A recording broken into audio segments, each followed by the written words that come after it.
Yo, it's your boy Ryan, Northwest Sports Fanatics, back at you with a new video. Today is Monday, December 29th, 2025, with your boy Ryan and the Northwest Sports Fanatics. Make sure you guys subscribe to the channel. Smash that like button either now or on your way out. Donate to your boy if you can. Cash App $ ORIONNWSF or the YouTube Super Chat. Right here, we got Monday Night Football between the Los Angeles Rams and the Atlanta Falcons. Kickoff is going to be here in just about a minute or two. So let's cue up the music, take a look at the thumb, and let's get settled in for Monday Night Football. Happy Monday, everyone.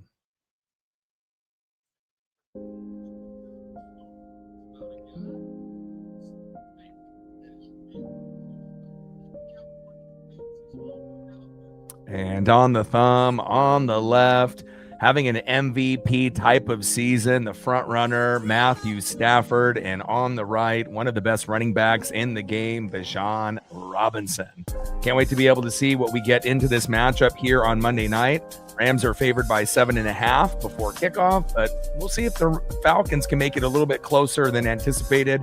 11-4 record for the Rams, 5-3 on the road, so they know they can win on the road in 2025. Atlanta Falcons are 6-9, 2-4 at home, and at this point, Atlanta is just trying to play spoiler and play for pride. We're going to be shooting for 100 likes. 100 on that dono train and 5 to 15 subs. Let's get it, baby. And shout out to my boy Brooks Beats with the best beats on YouTube. Dark Passenger in the building. What's good? And just got to get all of my screen situated here. And again, it should be a good one. Matthew Stafford, Kyron Williams, Puka Nacua. I mean, do I need to say any more? And on the flip side, I mean, if we get this type of Kirk Cousins, this type of energy against the Buccaneers with Bijan Robinson running wild and Kyle Pitts Sr. having a great day like he did against the Bucs, could end up being a little bit closer than people think. Ball comes loose on the kickoff there. Ethan Evans kicked 60 yards to Dylan Drummond. Ball comes out, but I believe he was down.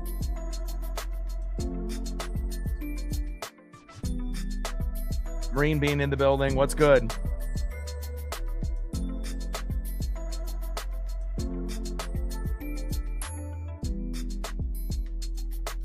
Wow, that ball looks like it does come out before,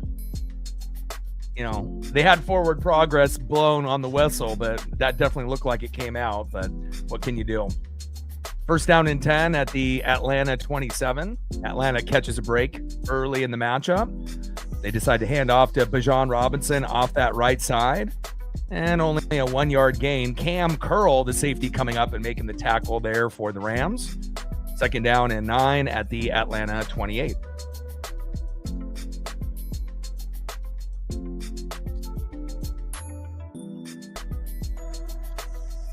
Like, sub, donate, comment, share. If you haven't smashed that like button yet, please do. Help us get to 100 likes, 100 on that dono train, and 5 to 15 subs. Let's get it, baby.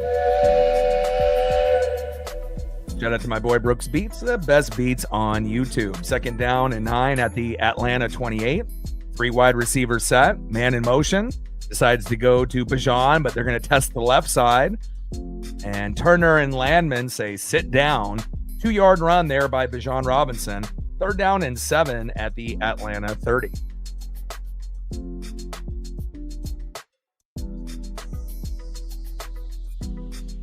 They're going to have to air it out, and obviously we know that there has been some injuries with some of the wide receivers on Atlanta. And again, we will see, where they distribute the football. Should be an opportunity for Kyle Pitts Sr. to come up with some catches. They're going deep, one-on-one, and almost picked off. Wow. And just like that, shotgun set from Cousins going to Drake London, who has been injured on and off this season, incomplete. Fourth down and 7 at the Atlanta 30, and the Rams defense force a 3 and out. Nice job by Forbes with the coverage.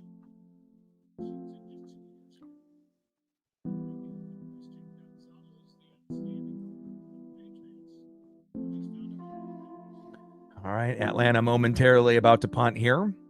on Monday Night Football. Pretty clean punt. Wow. Actually went a little bit further than anticipated. Flag comes out after the catch and reverses the field, going down the sideline. Wow, great return there, turning nothing into something, but I assume that flag will be on the Rams.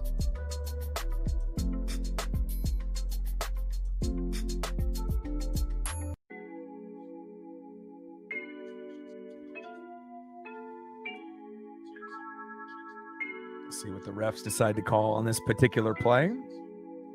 Cleet Blakeman, the lead referee. Illegal block in the back, which we assume that was going to be the call or a hold. And that's going to back them up even further into their own end zone. And let's see where it all settles now after the penalty. Yeah, first down and 10, and they're going to be at the 6. So that huge return, all for nothing. And again, nothing Sean McVay isn't used to at this point in his career. And let's see if they can push that football down 94 yards and get into the end zone. First down and 10. Hand off to Kyron Williams off that right side. Nice 3-yard gain. Second down and 7 at the Rams 9. Divine Diablo there with the tackle.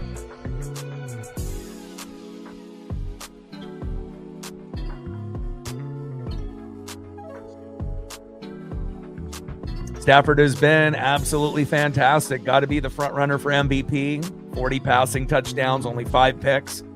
112.1 rating and over 4,000 yards, 4,179 coming into the game. Absolutely fantastic. And they don't have Devontae Adams at this point, obviously with his current injury with the hamstring. But, at some point we would assume, during the playoff push, he'll be back, and that'll be a big lift for the Rams at that time. Stafford with a play action bootleg, rolling to his right, going deep, got a man, incomplete. Going deep to Colby Parkinson, and then late the defender ended up catching up, and then the throw was slightly out of bounds. Third down and 7 at the Rams 9.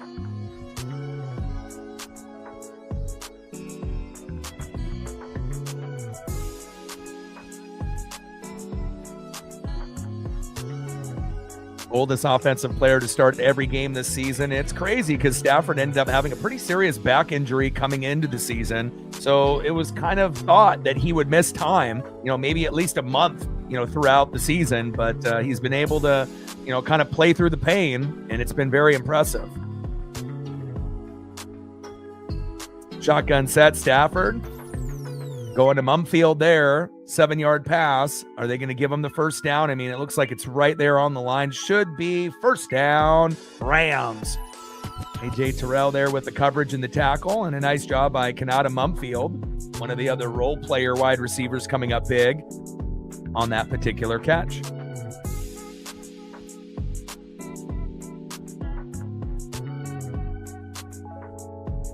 Mike in the building. What's good?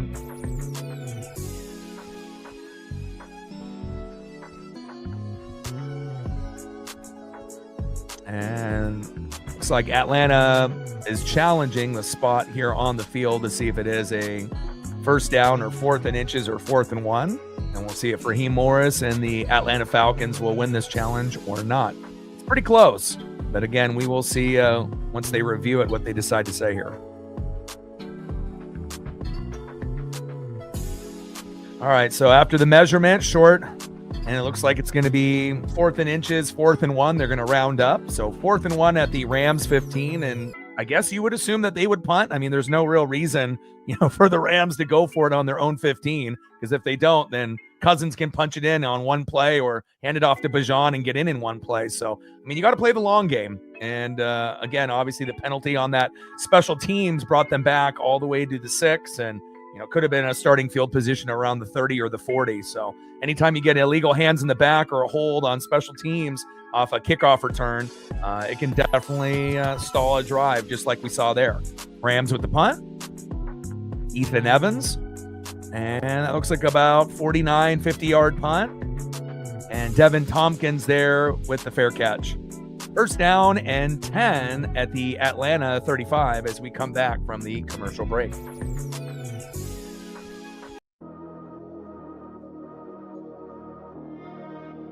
Like, sub, donate, comment, share. If you haven't smashed that like button yet, please do. Help us get to 100 likes, 100 on that dono train. And 5 to 15 subs. Let's get it, baby. And again, we know how great Matthew Stafford is, even without Devontae Adams, a fantastic running back, and Kyron Williams. It seems like every single year he's just getting better and better and better. Puka, showing that he can be just like JSN and be at the top of one of the best wide receivers in the game, especially when healthy. And again, has to hold it down for a little while longer until Devontae Adams is ready to go. And then on the flip side, season is already over for the ATL and the Atlanta Falcons. But if you can get this type of energy from Kirk Cousins against the Buccaneers, where you pretty much can do anything that you want on any given drive, and you can get some good production out of Bijan Robinson, and Kyle Pitts actually gets targets, this game could potentially be a little bit closer than expected. I don't anticipate Atlanta winning, but depending on if they can get a few turnovers on defense, get a pick, get a fumble, get a special teams touchdown on a kickoff return or a punt return, possibly a pick six or a fumble for a touchdown. This would be something that the underdog at home would need to kind of even out the score, so to speak. And obviously they may need even more than that to be able to keep up with this very frantic offense and defense for the Los Angeles Rams and Sean McVay. 0-0 here early between the Rams and the Falcons, and we will see what we get here on drive number 2. Shout out to my boy Brooks Beats with the best beats on YouTube.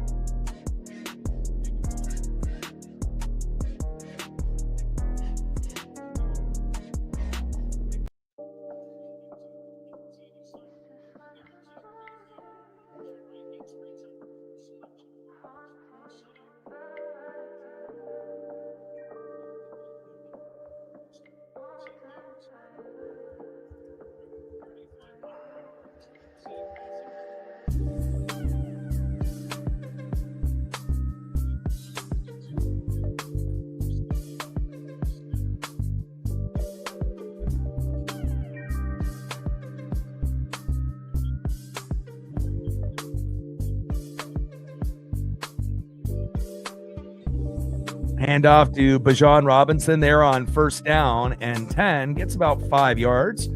Off that left guard, Omar Spates for the Rams, linebacker with the tackle. Second down and 5 at the Atlanta 40.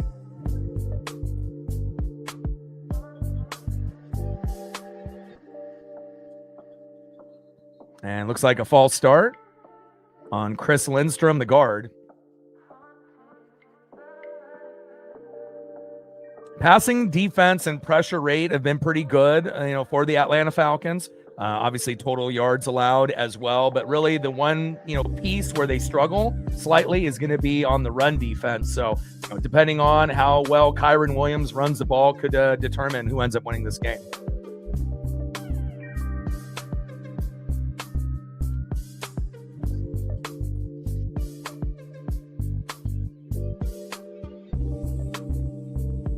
Second down and 10 after that false start penalty on Chris Lindstrom, the guard for the Atlanta Falcons. Shotgun set, man in motion, 4 wide receiver set for Kirk. Steps up in the pocket, finds a man, and David Sills the 5th with a 13-yard pass from Kirk Cousins. First down, Dirty Birds. Move the chains. Nice first down there by Kirk Cousins.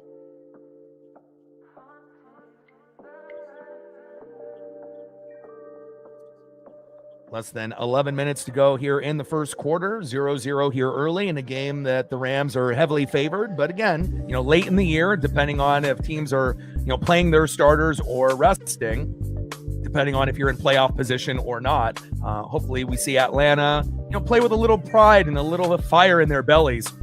Obviously, after already being eliminated from the playoffs a few days back. Cousins under center, play action, blitz coming. Has to go with a quick check down to Bijan Robinson, but just not enough time. Great pressure there by Landman and company. And that's going to be second down and 10 at the Atlanta 48.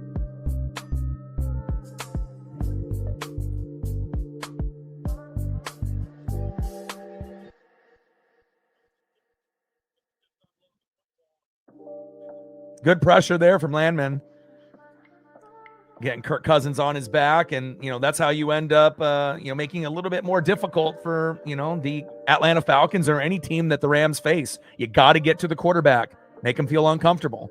Shotgun set. They decide to hand it off to Algier, getting in the game on his first touch of the game, and looks like about 2 yards. 3rd down and 8 at the 50.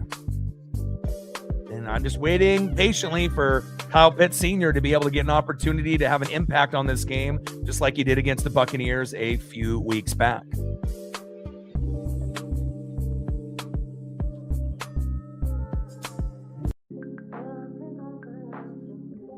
Let him know, Marine Bean.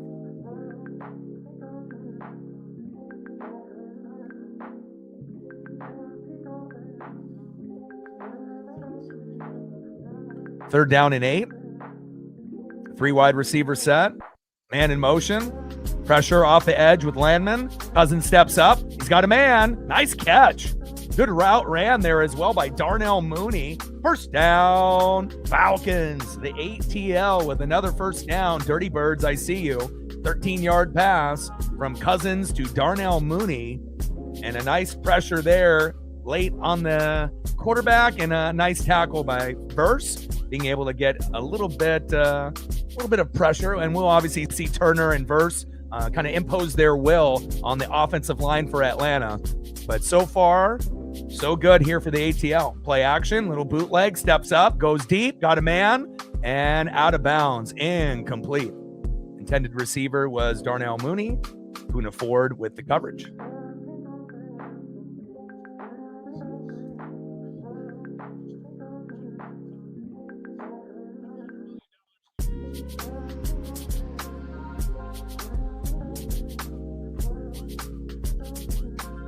Let him know, TJ. We're at 13. Got 50 in the room. See how quickly we can get to 50 and then 100. 2nd down and 10.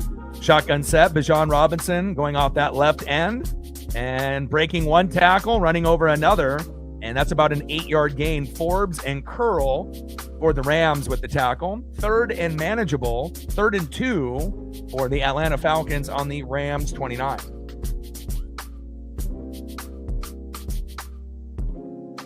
What's good, TJ? How are you? About 8 minutes to go here in the first quarter.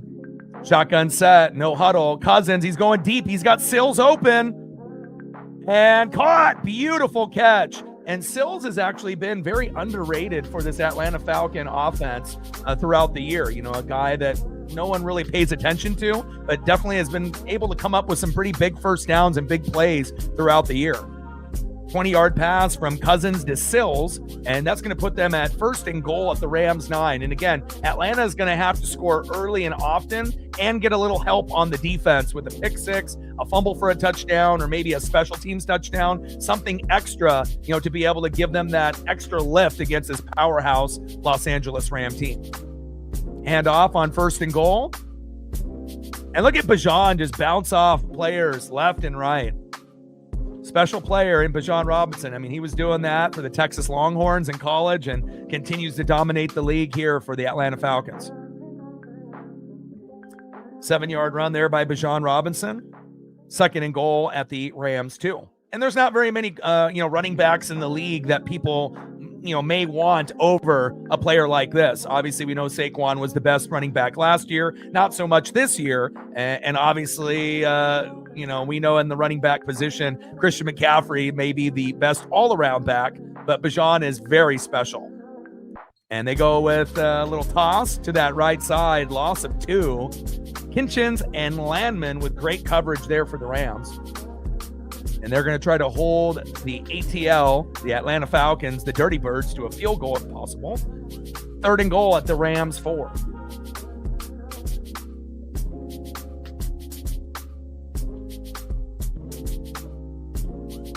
Oh, I imagine, man. Nothing better just to kick back and enjoy some football on Monday night since the obviously regular season is coming to a close. Shotgun set on 3rd and goal. He's got a man. Open, touchdown, Falcons, Bijan Robinson. It took him a minute to find the connection there, but he was wide open and took a little extra time, but luckily the defender was still about 1.5 yards away. Nice catch by Bijan Robinson, another individual that is very good with running the ball and catching the ball like Christian McCaffrey, which we saw last night for the Niners. 6-0 Falcons. Extra point is up and good. And this is exactly what you would want if you're an Atlanta Falcon fan or just a fan of an underdog team. And again, we already know that they've been eliminated from playoff contention with a 6-9 record, only 2-4 at home, which is a little odd for Atlanta. Usually they're a little bit better at home than this typical 2025 season. But again, they'll take a 7-0 lead against the Rams any day of the week. And we'll see if the Rams and Matthew Stafford, the front runner for the NFL MVP, can end up bouncing back here on his next drive. Nice drive there by Atlanta. And again, like I was mentioning at the early part of the broadcast, if you can get Cousins to get locked in like he typically plays against the Buccaneers, and again, we know the Rams have much better defense than the Buccaneers do at this point in the season. Again, he can give you a chance. He may not be a top 10 quarterback, and a lot of times, even when his prime, probably sitting somewhere between 11 and 15. But again, at times, Kirk can play like a top 10 quarterback a couple times throughout the season, not every game. And so far, looking pretty good with Bijan Robinson. And we're still waiting to see if Kyle Pitts can have an impact like he did against Tampa 2 weeks ago with 3 tutties. I see you, Kirk Cousins. Next up will be Matthew Stafford on his next attempt. They're going to have to get Kyren Williams the ball because, again, the Atlanta Falcons struggle on run defense. And, Puka obviously should get plenty of opportunities. No Devontae Adams still, suffering with the hamstring, but hopefully we'll get Devontae Adams back at some point during the playoff push.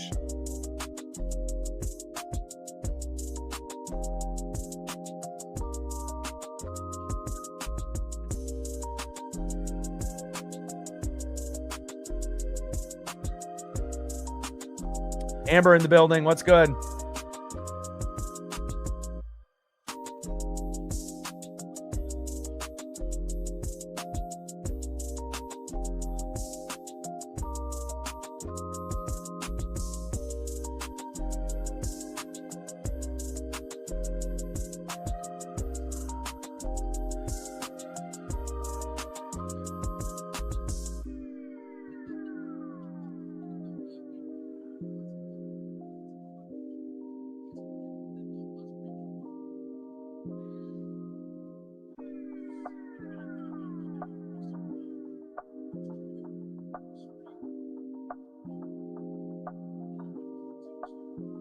Sixteenth ranked defense for the Rams, but top 10 scoring defense, allowing 19.9 a game. So, it's kind of a give and take. At times, we know that they can get some good sacks with Verse and Turner, but then there is going to be some opportunities in the passing game to be able to take advantage of some of the corners and safeties on the Rams. So far, so good for Atlanta, but again, it's still very, very early.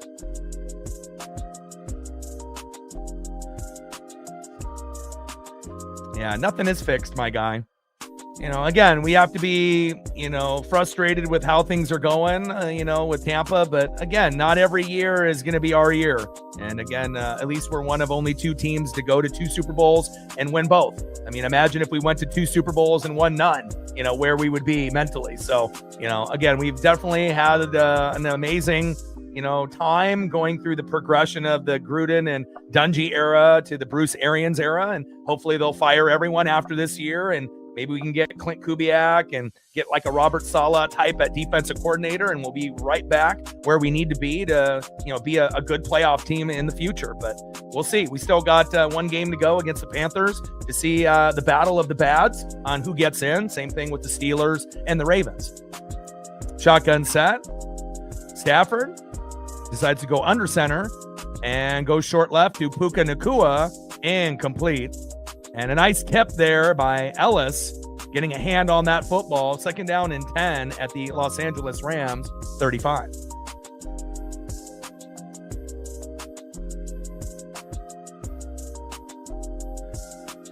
Calvin in the building. What's good?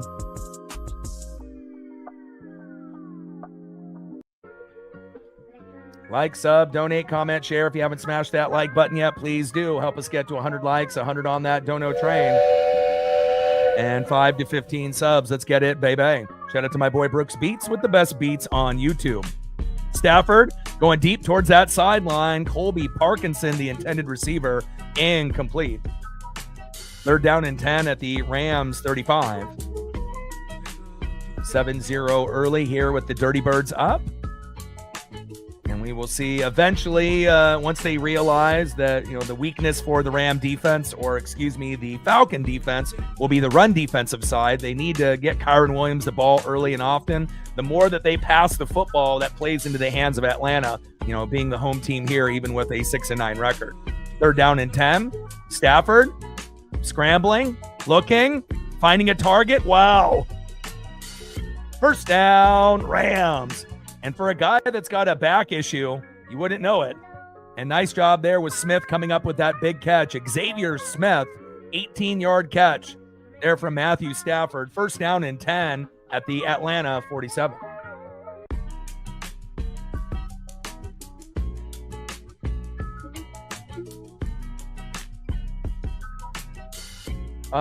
Paisley's great. We still are grinding out about 5 miles of walks every day, 7 days a week. Hand off up the middle.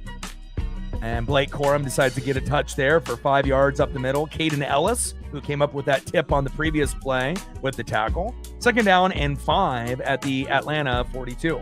But again, good. My mental health is good. I haven't had any real depression or anxiety, ever since I kind of changed the diet and have been, working out like a madman with the pup. And, things are good. We're getting closer and closer to the NFL playoffs. College football playoffs are in full swing. And, it's going to be a fantastic end of the regular season for the NFL and college football here in the next few weeks. Blake Corum again. Off that left tackle, 4-yard run. 3rd down and manageable. Looks like 3rd and 1 at the Atlanta 38. Yeah, and I also feel, if you're inside too much, and you're drinking a lot and you're eating a lot of fast food, sometimes you got to take a break from that. Cut back, on the booze, cut back on the fast food, eat a little healthier, get outside, and you'll realize how much better you truly do feel. And I don't expect anyone to, do 5 miles a day, 7 days a week like me, but, it does become easier once you start pushing yourself. Shotgun set, Stafford, short middle to Puka Nacua. Great hands there. 1st down, Rams. AJ Terrell there with the coverage, but just not close enough for a big-bodied receiver like Puka Nacua. Puka is a dream for any offensive coordinator, genius, or head coach like Sean McVay. Great hands, great route runner, great upper body and lower body strength, and again, great yak yards after the catch. Really does everything on an elite level, Puka Nacua. 1st down and 10 at the Atlanta 28. Hand off to Blake Corum, which is a little odd. You would assume that you would see a little bit more with Kyron Williams, but they're going heavy with Blake Corum here early. 2nd down and 7 for the Michigan product on the Atlanta 25. Yeah, I mean, if you're not eating healthy and you're not working out, whether it's outside or in a gym or whatnot, just, it really does make a huge, huge difference. I mean, coming from someone that drank every day, ate fast food every day, and I've been able to keep off about 80, 90 pounds that I've lost, and I've kept it off for 2 years. So, and I don't plan on going back to being that person that I was. So, play action, little bootleg. Stafford's got a man open with his check down. Flag comes out immediately. And we will see if this is on the Rams, which I would assume it would be. Appreciate that. I mean, it definitely has taken some transitional time to, not, crave the fast food as much or soda or booze, but again, once you start doing something, 21 days in a row, then it becomes kind of a habit, whether it's positive or negative for you.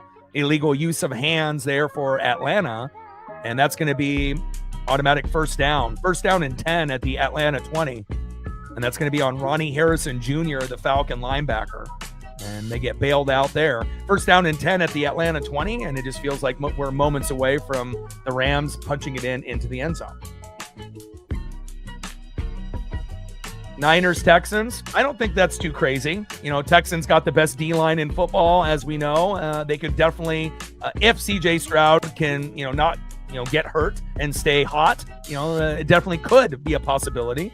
Little check down there to Colby Parkinson, the tight end, and Harrison with the tackle. Second down and 5 at the Atlanta 15.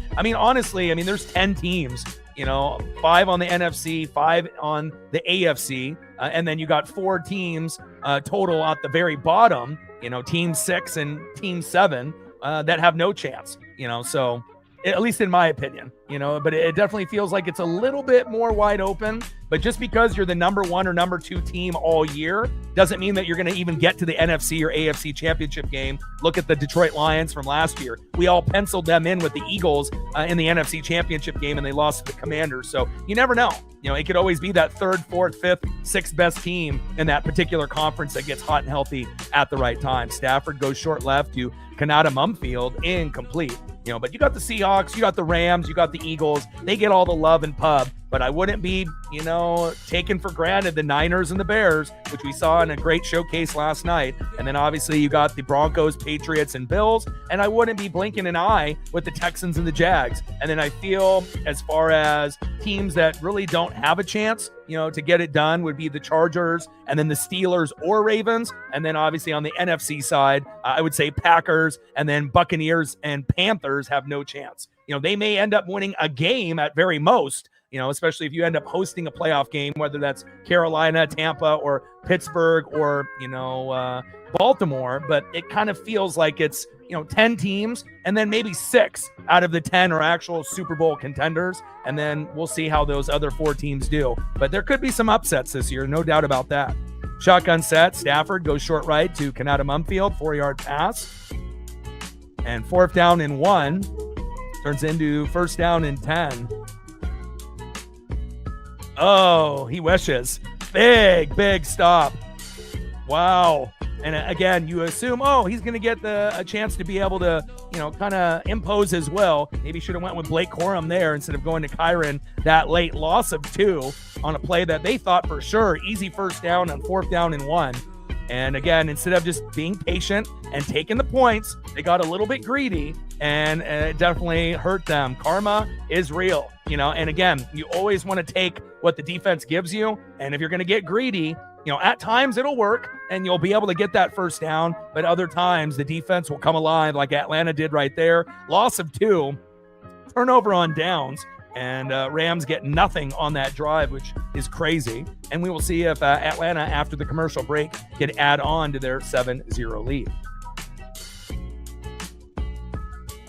And I also feel like on the NFC and the AFC, a lot of the teams that are at the top are a little bit better on the road than maybe they were in previous years. So even if you don't get the 1 seed, like, for example, if Seattle loses to the Niners, if it was, in past years of Seahawk football, they wouldn't be able to win a game on the road, regular season or in the postseason. But this year, they're very good on the road. So, even if Seattle has to go on the road, that doesn't mean they can't make the NFC Championship game or the Super Bowl. And again, the Rams were one of the best teams at the top for a good chunk, but now you've seen that team that everyone neglected with the 49ers, and they are getting hot and healthy at the right time. And you have to assume at this point, they might be the hottest team in the NFC, down the stretch. So, again, Niners can win on the road. The Rams can win on the road. The Eagles can win on the road. Seahawks can win on the road. So, I think home field advantage is great.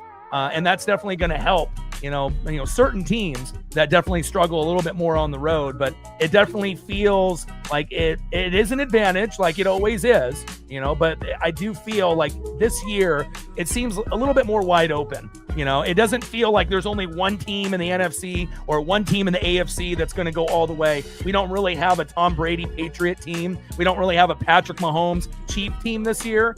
We've seen different teams peak, with the Patriots and the Broncos. And then, you've seen the Seahawks and the Rams and the Eagles at certain times of the season, and now late with the Niners. But again, there really hasn't been one or two like, oh yeah, they're definitely going, and we have to be able to see with injuries, and obviously Uncle Mo and the momentum late as we get into this playoff push. Shotgun set. Bijan Robinson off that left guard for a 3-yard gain. Cam Curl, the safety for the Rams, with the tackle. 2nd down and 7 at the Atlanta 16.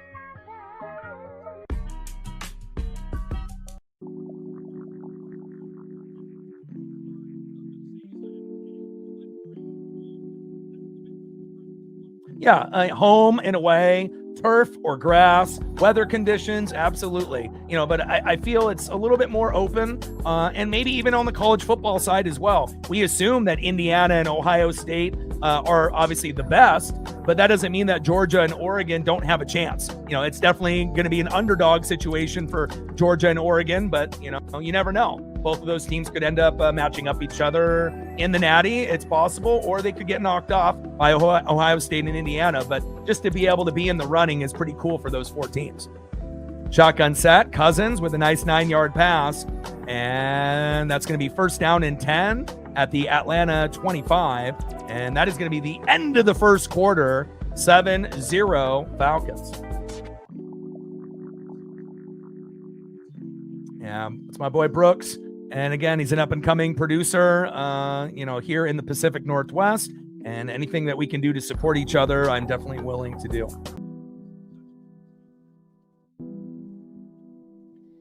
7-0 Falcons after 1. Like, sub, donate, comment, share. If you haven't smashed that like button yet, please do. Help us get to 100 likes. 100 on that dono train. And 5 to 15 subs. Let's get it, baby. So obviously we've seen Stafford be able to sling it, but he hasn't really been able to get into that MVP rhythm just yet.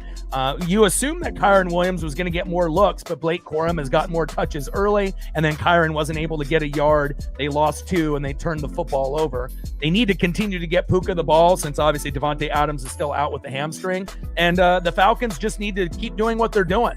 Play with confidence at home, play with some pride. You already are eliminated from the playoffs, so you're not just trying to play spoiler. And if you can tap in, to your Kirk Cousins type of, attitude and swagger like he typically has against the Buccaneers, then that's going to open up the game even more for Bijan Robinson in the passing game and obviously in the running game. And I'm still waiting for Kyle Pitts Sr. to be able to get involved. We saw how good he was against the Buccaneers 2 weeks ago, got 3 tutties. And again, we haven't seen Kirk go his way just yet. And again, we also have seen quite a few injuries at the wide receiver position with like Drake London, of course. But again, Darnell Mooney is very capable. So they have enough pieces, on the team to compete. But again, a lot of turnovers and self-inflicted wounds, with bad, penalties late in games have cost Atlanta a few games this season. But at least that they're playing right now like they're a 9-6 team rather than a 6-9 team. And again, I'm definitely excited to be able to see teams that are eliminated still playing with some pride.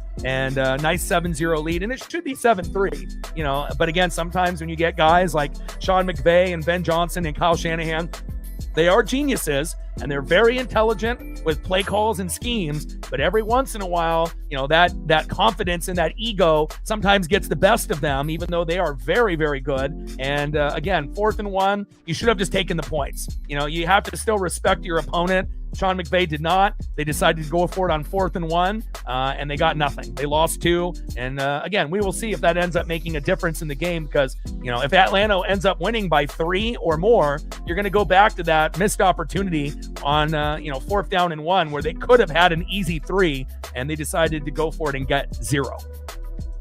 Hand off up the middle. And Algier, who is a very solid RB2 with a nice 4-yard gain. And you're getting a few of the players here on the O-line and D-line for the Falcons and the Rams a little chippy.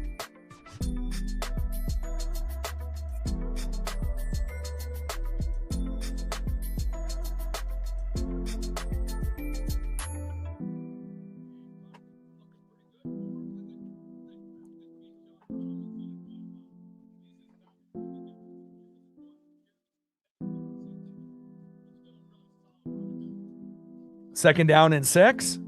And Algier again on back-to-back carries. Nice 6-yard run. Spates and Hamilton for the Rams with the tackle. 1st down and 10 at the Atlanta 35. 1st down, Falcons. Move the chains.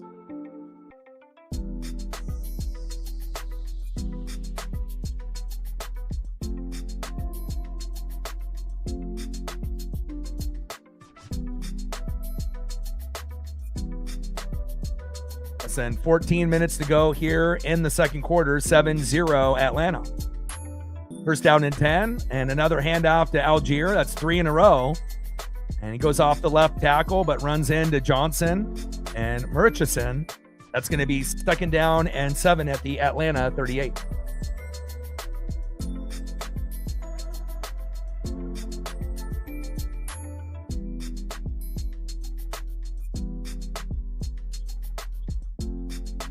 I mean, I assume, you don't really know what version of the teams are going to show up, but, based on how the teams have been playing lately, I don't know if the Buccaneers or the Panthers could win a playoff game, even if they were hosting.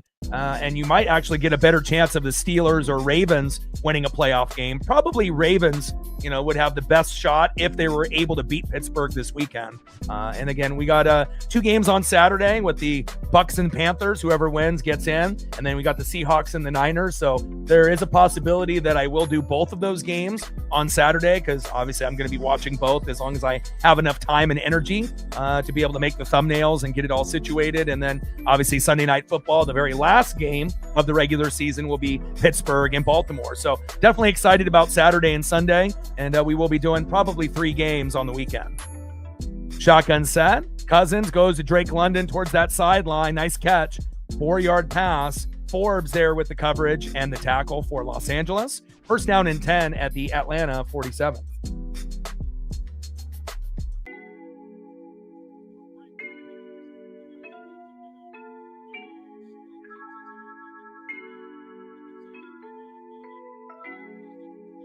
And now timeout, Falcons.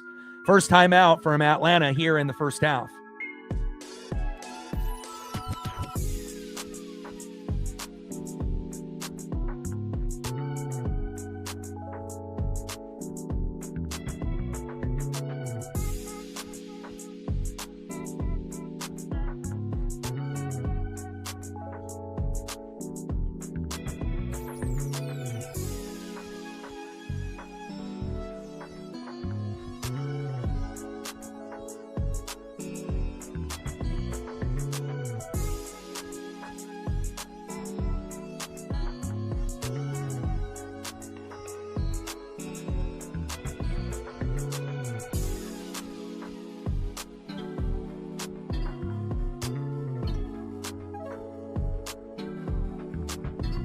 And if you're just tuning in to the matchup, Bijan Robinson with a 4-yard pass from Kirk Cousins. Zane Gonzalez with the extra point in good on a beautiful 11-play, 65-yard drive. 5:35 off the clock. 7-0 Atlanta. And again, the Rams did have a chance, when they were in the red zone, to be able to put up a field goal on 4th down and 1, but they decided to hand it off to Kyron Williams. He lost 2 yards, and then it was a turnover on down. So realistically, even though nothing is really a gimme for, kickers for extra points and field goals, even, 20-yard field goals, 30-yard field goals are not automatic anymore. We've seen a lot of kickers struggle, not only in college, but in the NFL. But you would assume that based on, being at 11 or 12-yard line, like a 25 to 27-yard field goal would have been probably automatic for the Rams. But we'll see if they'll be able to make up for that 3 points that they left on the board.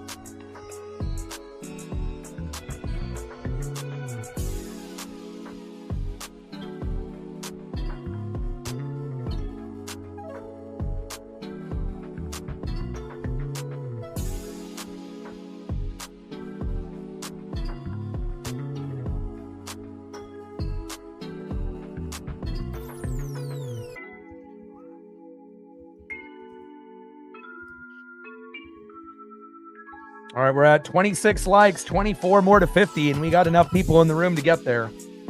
Let them know.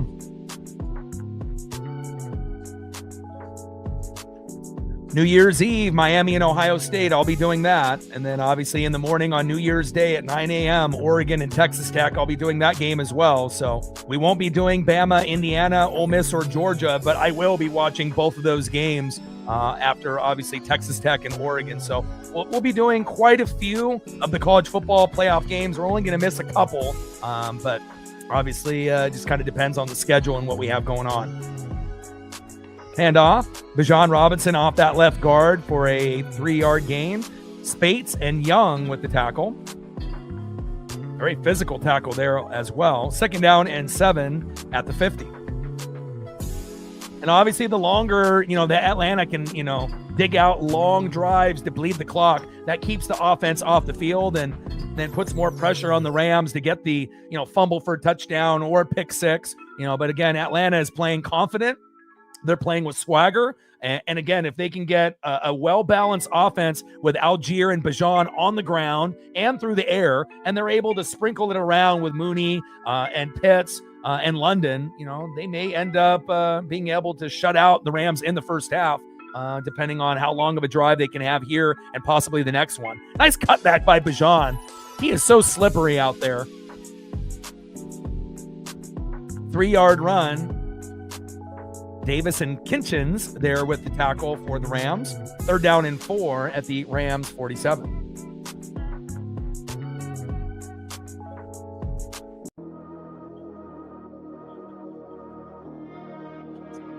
Shotgun set, and we got a false start on Atlanta, and that's been kind of their bugaboo this season.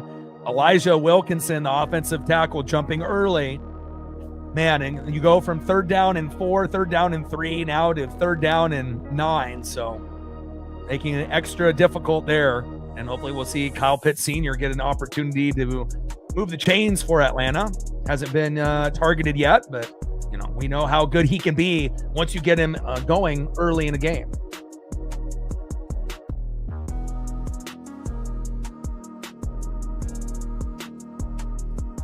Shotgun set. Cousins going deep. There he is. Kyle Pitts Sr.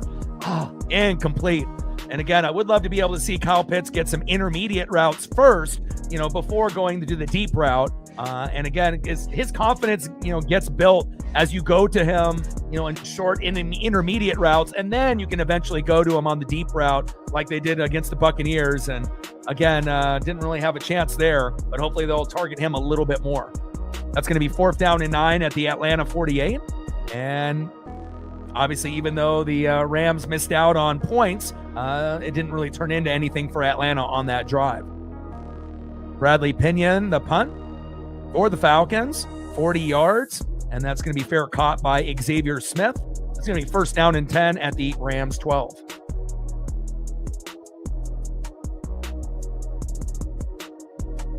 And we got 9:54 left before halftime. 7-0 Falcons.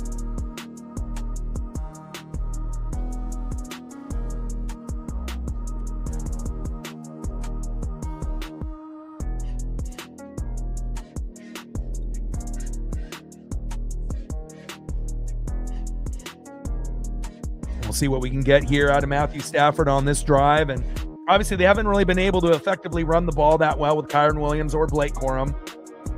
Puka obviously is not going to have to worry about Devontae Adams here today. But obviously, when they were both playing, one could be a decoy and the other would have just that one-on-one coverage. Sometimes you'll get a safety over the top on Devontae. Same thing with Puka. But when you only have one, it definitely will give other opportunities, especially to the tight end group for the Rams, to come up with plays. And we know Stafford and Cousins aren't the fastest, quarterbacks at this point of their careers and their age. And Stafford obviously dealing with the back issue coming into the season, even though he hasn't really missed a lot of time. But I would like to be able to see the quarterbacks run, for a few first downs in this game at some point to help extend some drives. But so far, Atlanta looking like the better team early, but we still got a lot of football to go. 7-0 Falcons.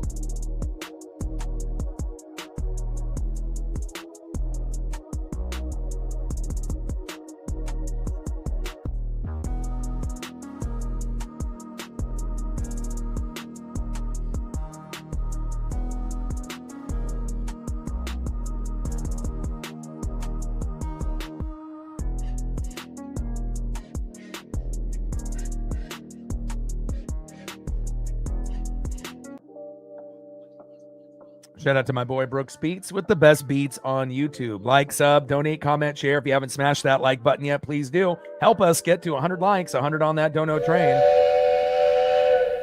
And 5 to 15 subs. Let's get it, baby.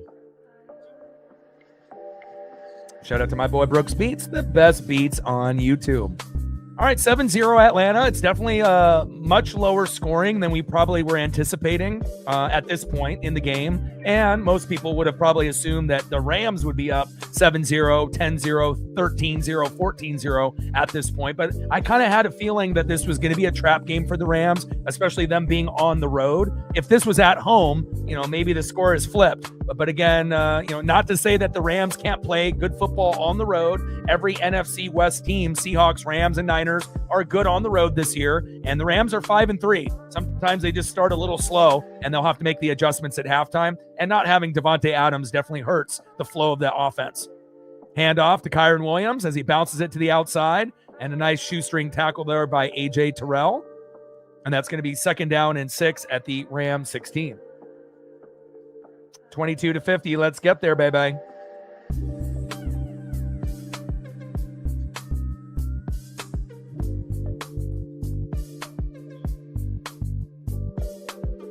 And I haven't decided if we're going to end up doing the Alamo Bowl tomorrow with USC. I believe it's USC and TCU. I think that might be the only thing really going on tomorrow that would be worth a stream. So I don't know. We'll see. I might end up just spending time with the pup instead, but we definitely will be live for Ohio State and Miami. And then obviously on New Year's Day at 9 a.m., Texas Tech and Oregon. So, well, I guess we'll just see how I feel. And, going through the thumbnail progression and everything, we'll see, what we have to offer, for tomorrow.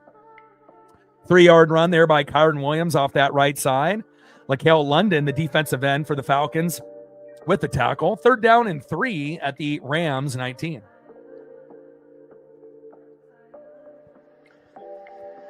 Stafford, floater, intercepted. Wow, big pick by Atlanta. Go, go, go. The 20, the 10, the 5. Touchdown, Atlanta. The Dirty Birds with the pick 6. Let's go. And again, like I mentioned at the beginning of the game, I told y'all they probably are going to need a pick 6, a fumble for a touchdown. And lo and behold, a few minutes later, Jesse Bates III, the former Cincinnati Bengal, coming up big at the safety position. Stafford floats a football right into Jesse Bates III's hands. And just like he did when he was a Bengal, back in that era with Joe Burrow in that Super Bowl run against the Rams, he comes up big here on his new team from a few years back, Jesse Bates III. 34-yard interception return for a touchdown. Extra point is up and good. Woo! 14-0 Atlanta. NFC South, stand up. And again, we may have one of the worst conferences in football, obviously with the AFC North, including the Steelers and the Ravens. And obviously, that particular division is not very good as well. But, anytime you can end up seeing a team that, is playing better than their record, very impressive. 14-0 Atlanta. And again, Stafford, only has a number of picks. I think he only had 5 picks coming into the game, so that's number 6. But again, a pick 6 definitely will swing the momentum even further for Atlanta. And again, when Atlanta has a lead, what do you typically do if you have a good coach, right? You run the football heavy in the second half to bleed the clock. And luckily for them, they got 2 good running backs in Bijan Robinson and obviously Algier. So we will see, if they end up kind of putting their foot on the gas or if they end up kind of, just kind of letting the game come to them. But if Atlanta can still stay aggressive, they may come up with this upset. Very impressed. And it's not like the Rams are resting players. They have everyone out there. And again, sometimes when you get one team that, is looking ahead to the playoffs and may not be focusing on the opponent on hand with Atlanta here, Atlanta's 6-9, 2-4 at home, but they're playing like they're 9-6. And it definitely shows. And nice job by Jesse Bates III. I loved him when he was on Cincinnati. The Bengals defense hasn't been the same after he left. I mean, it wasn't very good back then anyways for Joe Burrow. But again, some key pieces obviously ended up moving on, like Jesse Bates III. And, the only real defensive player they got that's even worth a damn anymore is T-Rex Trey Hendrickson. So, but great job by Atlanta. That's exactly what you want to do. As an underdog trying to play spoiler at home, 14-0 Falcons. Wow. And you know me, I love defense. So anytime we get a pick six, a fumble for a touchdown, a special teams touchdown like we saw with Rashid Shaheed against the Rams, obviously on that Thursday night football game, a game of the year, and those 3 2-point conversions that all were successful. I love special teams touchdowns. I love defensive touchdowns. Not to say offensive touchdowns don't matter, but I think you get more excited and it's more unexpected, when you end up getting that special teams or defensive tutty. Awesome job by the ATL and the Dirty Birds.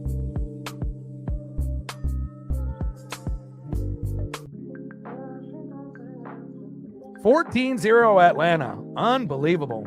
And again, Stafford just floated that ball, which is not something that he typically does. And he didn't have a man right in his face. So let's see if Kirk Cousins, he definitely isn't on the same level as Stafford overall with numbers where he could end up being the MVP. But again, when Kirk is confident, and we were probably hoping to, at this point of the season, see Michael Penix Jr., and he's had a history of injuries that go all the way back to junior high, high school, college, and then obviously here now into the pros. But, Kirk is doing a good job.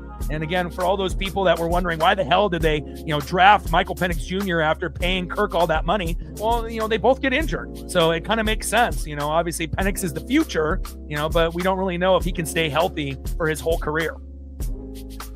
Zane Gonzalez with the kick, 66 yards, and Jordan Whittington with a nice 25-yard return. And now it's going to be 1st down and 10 at the Rams 25.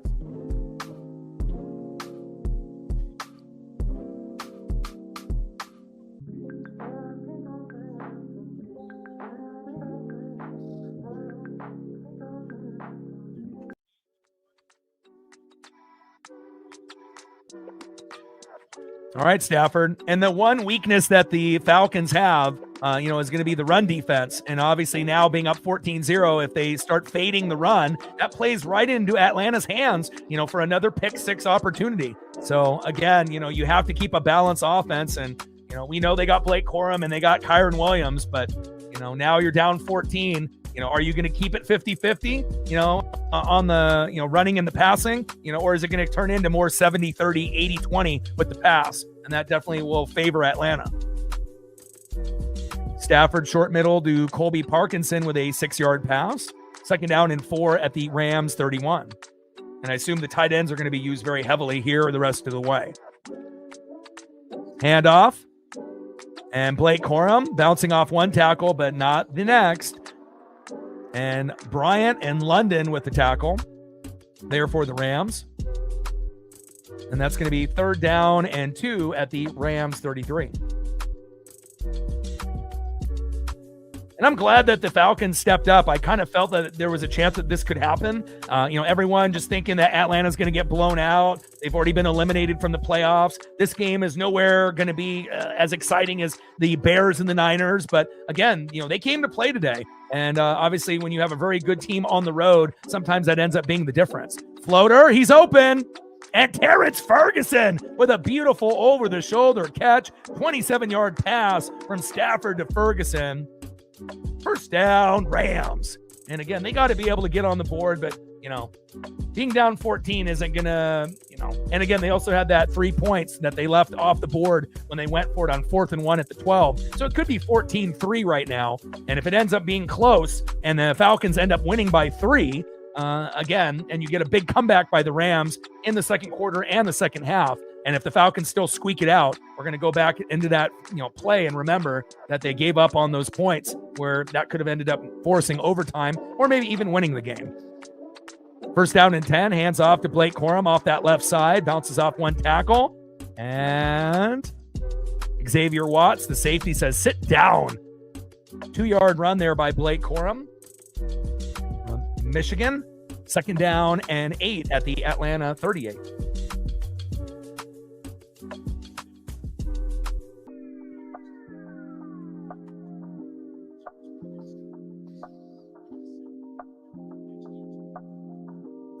Less than 6 minutes to go here before half.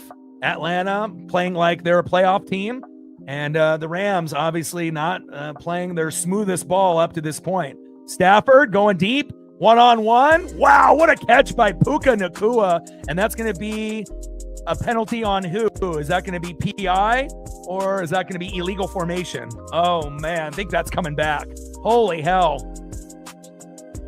There was a little bit of back and forth there with Puka and the DB, but illegal formation on the Rams by DJ Humphries. Unbelievable. Just as soon as the Rams start clicking and getting a little bit of momentum, and then you get a self-inflicted wound by the offensive line, and that is a drive killer as Davante Adams rolls his eyes as they queue up on him. And look at the catch by Puka Nacua. That was incredible. You know, Puka's one of those guys like JSN, even when they end up getting grabbed or held, they can still come up with big catches downfield, and they definitely have proven that, you know, they are two of the best, you know, in the league this year with Davante Adams as well. Second down and 13, shotgun set, and they decide to hand it off to Blake Corum with the draw. And that's only 2 yards there. Onyemata and Pierce with great coverage and the tackle for the Dirty Birds and the Atlanta Falcons. Third down and 11 at the Atlanta 41.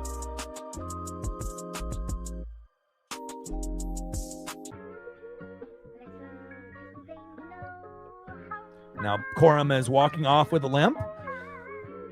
So that's going to mean a lot more Kyron Williams if Corum is not able to return.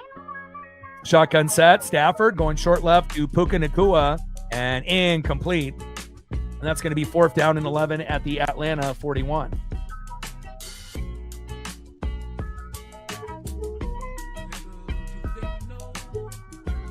Little low screen pass to Puka.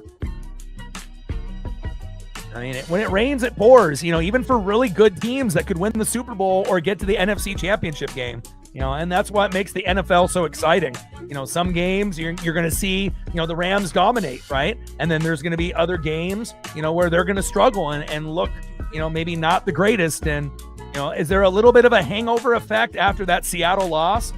You bet your ass there is. You know, to act like that loss didn't matter to the Rams, it would have been soul crushing for either team to lose in that particular matchup with a lot on the line. And to be able to have Rashid Shaheed with that special teams touchdown and then those 3 2-point conversions all being successful. We've never seen that before. You know, it definitely feels like that loss has carried over into this game. Momentum is real. You know, when good things and bad things happen, some teams are able to get over it quickly, and other teams, it takes a week or two to kind of bounce back. And a beautiful punt there by Ethan Evans, and that's down by Whittington, and they got them pinned back all the way down, first down and 10 on the Atlanta 1.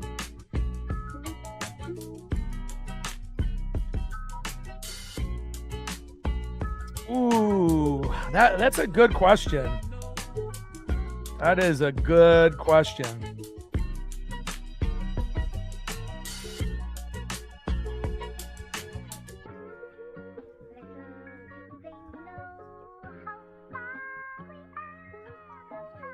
So 40 touchdowns and then 6 picks. He just threw his 6th pick today, and that's for Matthew Stafford.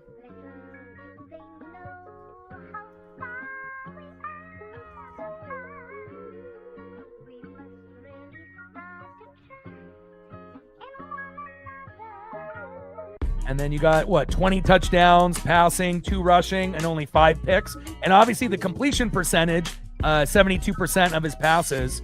You know, that's pretty amazing. But, yeah, I mean, if you're looking at, you know, the yards and everything else, I don't think Drake May, you know, obviously the completion percentage is great, and he doesn't have as much to work with. He doesn't have, you know, Puka Nacua or Davante Adams, even though he has Stephon Diggs and, you know, other guys that have stepped up, Kyle Williams, Mac Hollins, and, you know, you got Ramondre Stevenson, and Travion Henderson has been amazing, you know, at running back for them this season. But, yeah, I just feel the amount of touchdowns and, you know, it's just not enough. Now, if Drake May had more, you know, tutties where he was closer to that 40 range, you know, then maybe, you know, but when you're about half of the touchdowns, you know, one's at 40 and one's at 20-ish, you know, I don't know if you can really give an MVP with a guy that only has that many touchdowns, so.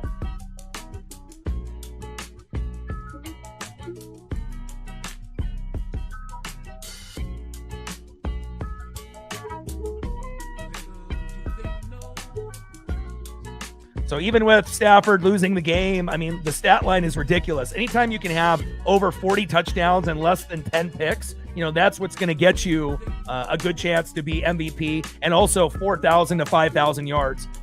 So even though Drake May has some of these categories that look good, like his completion percentage and, the overall vibe and, being mentored up, from Josh McDaniels, I don't think we can give Drake May the MVP this year, but in the future, he might be, in the running for sure. Cousins with a 1-yard run up the middle, just to try to get out of the end zone there. 2nd down and 9 at the Atlanta 2 with less than 4 minutes left in the second quarter. Judah in the building. What's good? And a handoff up the middle to Tyler Algier. 2-yard gain. McCullough and Curl with the tackle.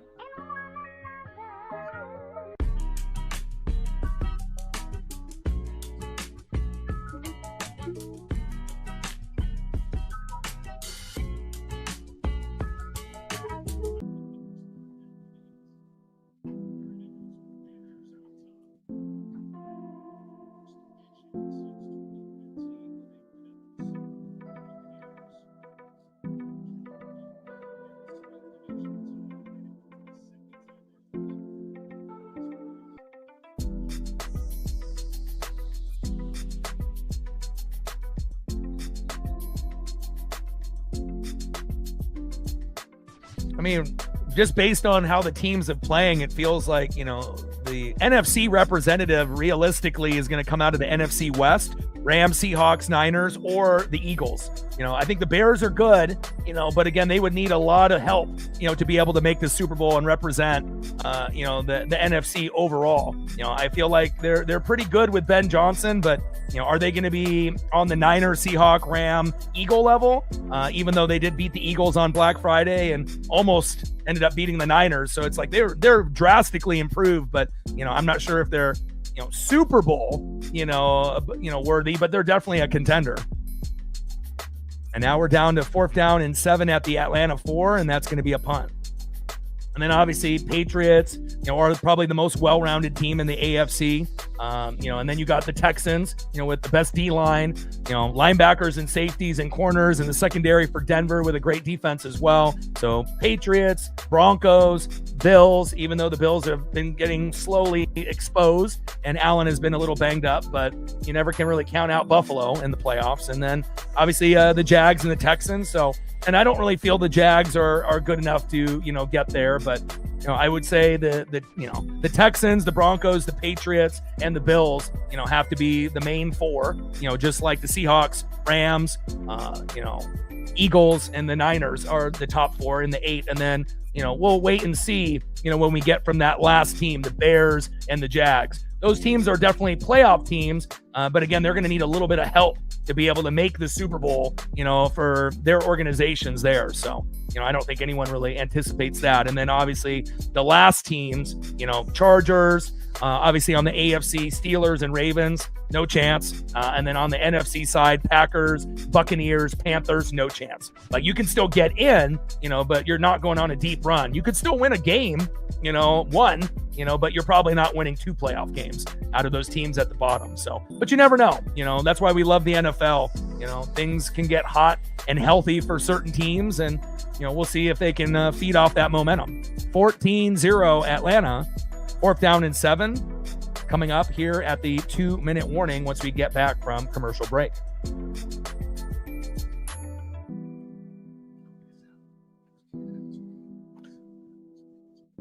Well, you also have to remember, when a lot of that talk was happening, that was before Devontae Adams got hurt. So when you end up having one of your best wide receivers in the game that has the most touchdowns in the league by the time that he went out, that's a big piece, right? So anytime you end up losing, your wide receiver 1 or your wide receiver 2, and it's an impact guy that's, leading the league in touchdowns, and then all of a sudden he's out, then you're going to drop games, Again, it's not... they're a very good team, but again, the Seahawks and the Niners have gained a little bit more momentum, and the Rams easily could have won that game against the Seahawks. And if they would have won that game on Thursday night, maybe they're not down 14-0 right now. And then quietly, the Niners have been kind of in the background. No one's really talking about them. We assume that they would fade at some point with all those injuries, but they have one thing that no other team has. Arguably one of the best play callers in the game in Shanahan, and then they got Robert Saleh, and it's not like they got Fred Warner or Nick Bosa injured. They're not playing. They don't got Dre Greenlaw or Talanoa Hufanga. They went to Denver. So, it's impressive to see what Saleh has been able to do since coming back to the Niners. And, the Rams were very, very good at that point when, that talk was going around, but a lot has changed since the Devontae Adams injury. But once he comes back, we'll see if they can recapture some of that greatness that they had before stumbling a little bit against a few teams lately. Falcons with the punt, back in their own end zone. And he launched that sucker. And Xavier Smith trips over himself in a booming 61-yard punt there by Bradley Pinion for the Falcons. And Xavier Smith with a 12-yard return. First down and 10 at the Rams 47.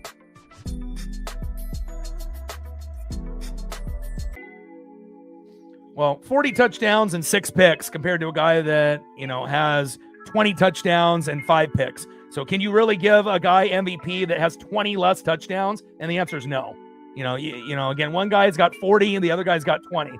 And we think Drake May's an unbelievable quarterback this year because of Josh McDaniels and because of the free agents that they picked up and rookies, but they're in two different categories. And Stafford gets picked off again in double coverage, but flag comes out. And we will see if this ends up being PI in Atlanta or let's see who this is on.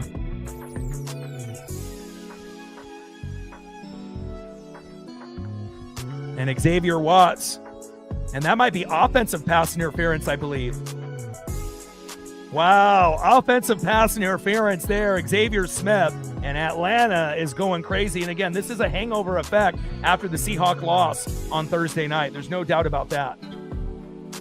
And again, this is what Atlanta needed, right? They needed to be able to force, the Rams to throw the ball, right? Atlanta's good in coverage, but they're not good in run defense. So obviously you need to know who you're playing. So if they were able to go with Kyron and Blake Corum and run the ball, they wouldn't be down like this. But again, when you get down 14-0, you're more likely to throw the ball rather than be patient and run the ball, even if you have good running backs. So again, the weakness that the Falcons have is run defense. But again, the Rams are not taking advantage of that. And again, throwing into double coverage. Shame on you, Matthew Stafford. 40 touchdowns and 5 picks, now 40 touchdowns and 7 picks and a pick 6. And you ended up leaving 3 on the board going for it on 4th and 1. So, again, not a very good coaching job here by Sean McVay. And Bijan Robinson running down the sideline, the 50, the 40, the 30, the 20, the 10, the 5, touchdown, ATL, Dirty Birds, 21-0 Falcons. Wow. And that's what happens, right? When you end up having an electric running back and you have one of the most intelligent coaches that is getting out-coached here by Raheem Morris today. 93-yard touchdown run by Bijan Robinson. Man, he just makes it look easy out there. Beautiful. I see you, Dirty Birds. Way to represent for the NFC South. Again, we know the AFC North with the Ravens and Steelers is garbage. We know the NFC South with the Bucks, the Panthers, the Falcons, and Saints is garbage. Hey, but we're not playing like garbage today. Nice job, ATL. 21-0 after that extra point is up and good. And again, one team playing for pride, playing for each other, even though they've been eliminated from the playoffs and trying to play spoiler. And another team going to the playoffs was the number 1 team in the NFL a few weeks back. But obviously after that devastating loss in overtime to Seattle, they have obviously not recovered. Wow. And that's why, games like this should be watched. Because, again, most people coming into this game thought that this would be 21-0 Rams. And, again, I didn't think so. If this game was at home for the Rams, yeah, then maybe it's 21-0 in Los Angeles. But anytime you have a really dominant team, going on the road late in the year, and it's not like they're resting players, like the Broncos and the Chargers where Justin Herbert isn't playing this weekend. Obviously they ended up having a chance to win the division but lost to the Texans. So, everyone is out there. All the starters are out there. No excuses. You're getting out-coached. And again, we will see if the Rams can come back. And I assume that they will come back slightly in the second half. But again, one of the worst games for Stafford this season. But again, still 40 touchdowns, 7 picks. He had 40 touchdowns and 5 picks coming into the game. So still MVP, but definitely not, finishing the regular season off on the foot that we thought that he would.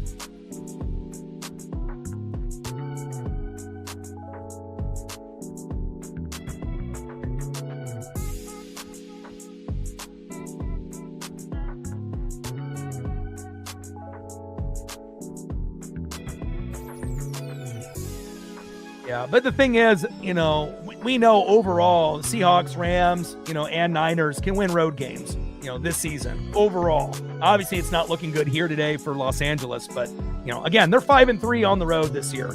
They're 11-4, so again, every week is a challenge, and sometimes, you're going to overlook an opponent and maybe look, forward to, the following week.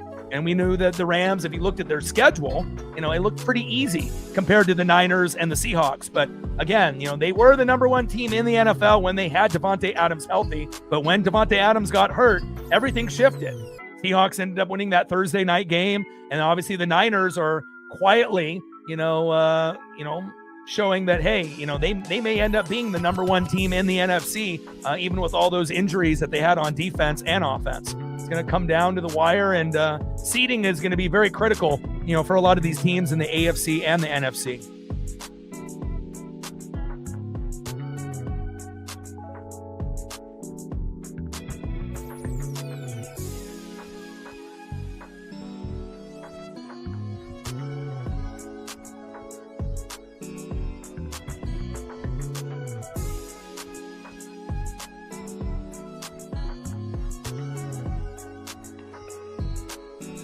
And Zane Gonzalez kicks off 55 yards. Jordan Whittington with a nice 16-yard return. First down and 10 at the Rams 26.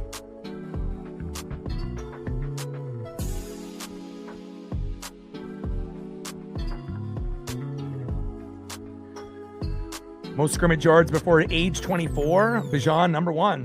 What a stud. Shotgun set. Stafford short middle to Puka Nacua, 8-yard pass. Second down and 2 at the Rams 34. And then now as this lead gets bigger and bigger, you need to exploit the run defense for the Falcons. That's the one thing that they're not good at, run defense. But again, when you're down by 14 or 21, what are you going to do? You're going to probably throw 90% of the time. And so it could end up leading to another pick 6 or another interception, at some point in this game. No huddle, shotgun set. Stafford short left to Xavier Smith. Nice 12-yard pass. First down, Rams. Move the chains. And they desperately need to get at least 3, but preferably 6 if they can here. But they're going to have to run their 2-minute drill and be very efficient. Shotgun set on the no huddle. Stafford going deep to Kanata Mumfield. Incomplete. Second down and 10 at the Rams 46.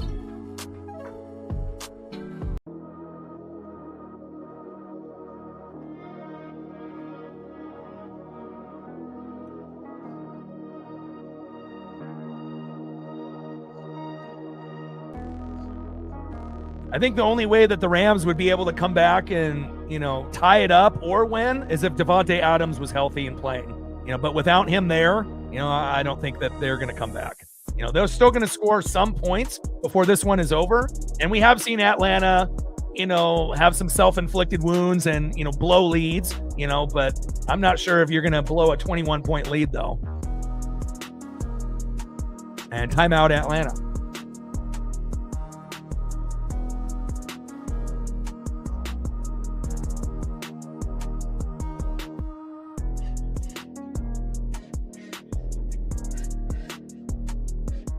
We'll have to keep an eye on Blake Corum if he ends up coming back. He was hobbling off the field, and Kyron Williams, if that's the only option, we will see.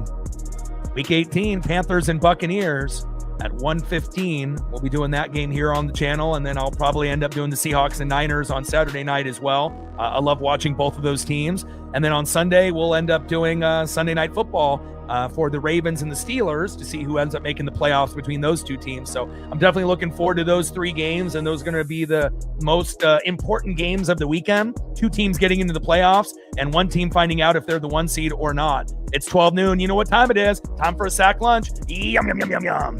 And the Dirty Bird strike again, loss of 9. Horo. Rook with the big sack lunch.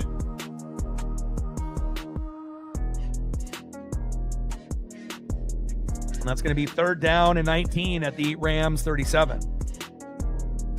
Sometimes records go out the window. And again, you know, when you end up being on the road, going against a team that is motivated, and that clock is going to tick down, and that is halftime. You know, and it's not very often the Rams are at 0 at half, you know, considering they're 11-4, 5-3 on the road. But I do honestly believe they haven't recovered from the Seahawks loss. You know, I think that was a game that they thought they were going to win. And, you know, when Rashid Shaheed ended up getting that special teams touchdown, and then the 2-point conversion was good, the second 2-point conversion was good, and then the third 2-point conversion was good, which we've never seen before, you know, they have not recovered, and sometimes that happens, you know. And again, they haven't really been the same team since Devontae Adams went out with the injury. You know, when you end up having Devontae and Puka Nacua and a healthy Kyron Williams and Blake Corum, you know, it's a very explosive offense, because if it wasn't, you know, he wouldn't be at 40 touchdowns and 5 picks coming into the game. Now he's at 7, including a pick 6. But, you know, Raheem Morris is out coaching, you know, Sean McVay, which is not going to happen often. And again, at the beginning of the game, I told you that, you know, you're probably going to need a pick 6 or a fumble for a touchdown to, you know, give you that extra momentum. We got it in the first half. And again, 21-0 Atlanta, even though they're 6-9, 2-4 at home, which is shocking, right? They're playing like they're a 9-6 team, you know, battling to get into the playoffs. And that's what I like. I like being able to see, you know, teams that are underdogs, whether they're at home or on the road, fight for some kind of pride, you know. And it's been pretty devastating for, you know, Falcons fans this year. But, you know, 21-0 against the Rams in the first half, you know, including a pick 6, that's something that you can crack a smile about.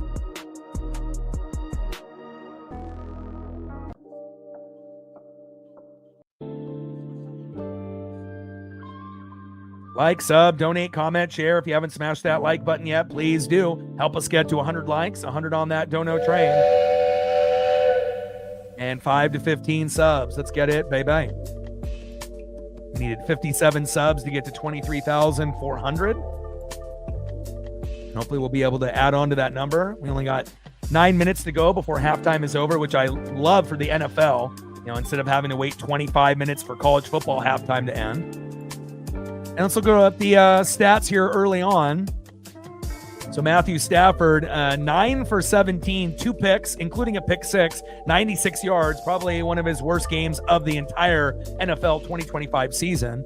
And then on the flip side with Kirk Cousins, 7 for 11 with 1 TD. And then obviously we've seen Bijan do Bijan things, right? 11 carries and that 125 yards with that long tutty. And again, it's been all Atlanta. The only thing I want to see out of Atlanta before this game is over, get me Kyle Pitts in the end zone. You know, it's a guy that we thought might be a bust at the tight end position from Florida, just because he wasn't really able to find the right quarterback, offensive coordinator combination to get him going. But again, you know, if you give him the ball early and often, you know, he can dominate like he did 2 weeks ago against the Buccaneers, where he got in the end zone 3 times. So, you know, it's still kind of a work in progress when you have guys like Drake London and Darnell Mooney, and you have other options like Sills. But I would love to see Pitts, you know, get a couple targets in the second half, and we'll see if he can get in the end zone as well.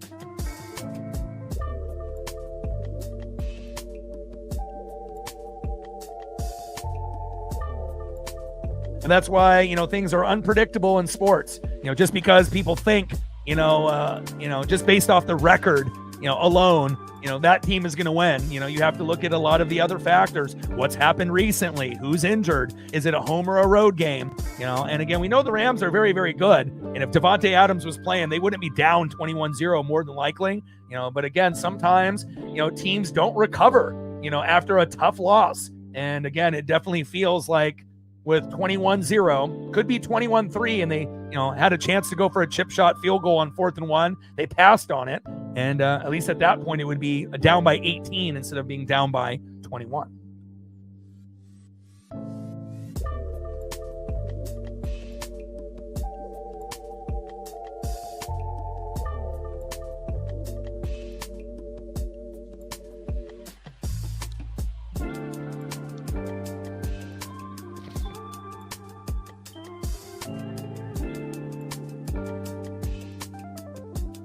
I mean, there's always going to be, things that are going on with gambling and, things that are illegal, point shaving. They used to do it in college basketball years ago in the 70s and 80s before people started figuring it out. Then you had the Donaghy, scandal, when they were going against the Kings and, trying to get the Lakers with the three-peat, in 2000. So, there's always going to be, referees or coaches or players, that are going to be involved, regardless if it's, with mob ties and gambling or not, but there's always going to be shady stuff, that's going on in every sport, the NHL, the MLB, the NBA, the NFL, college basketball, college football, and then even going in deeper in other sports that you can bet on. So, if people think that there's money involved that they can win and they're not going to get caught, people will push the boundaries. And, that's been something that's been going on for the last 50, 60 years. And maybe even beyond that point as well. If you go back to scandals in baseball with cheating way back in the day. So, it's not something new. It just depends on who gets caught.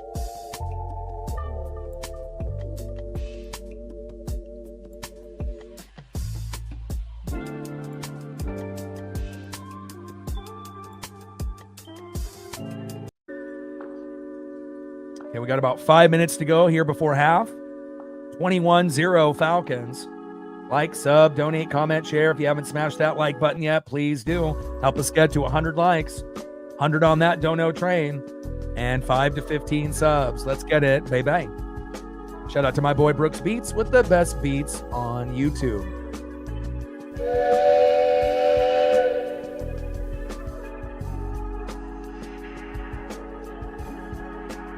And again, people love, conspiracy theories and everything like that. But I feel that there is going to be some shady things, going on, but it's not as much as people think. It's not every game, every quarter, every ref, every player is in on it, Again, you definitely get people that have a brain and people that don't, like when you get some of these players that, they have their bank account linked to these gambling sites and then they're gambling thinking that they're not going to get caught, and, obviously, the smarter individuals are, having their friends bet for them. But again, people are catching on, to certain things and certain patterns, especially if there's big bets for weird things, and obviously if they're having to pay out, we know the house wins, 99.9% of the time. So, you might be able to get away with it, on the short term, but eventually you're going to turn into Chauncey Billups and company where you're going to get caught. Whether it ends up being in illegal poker games, point shaving,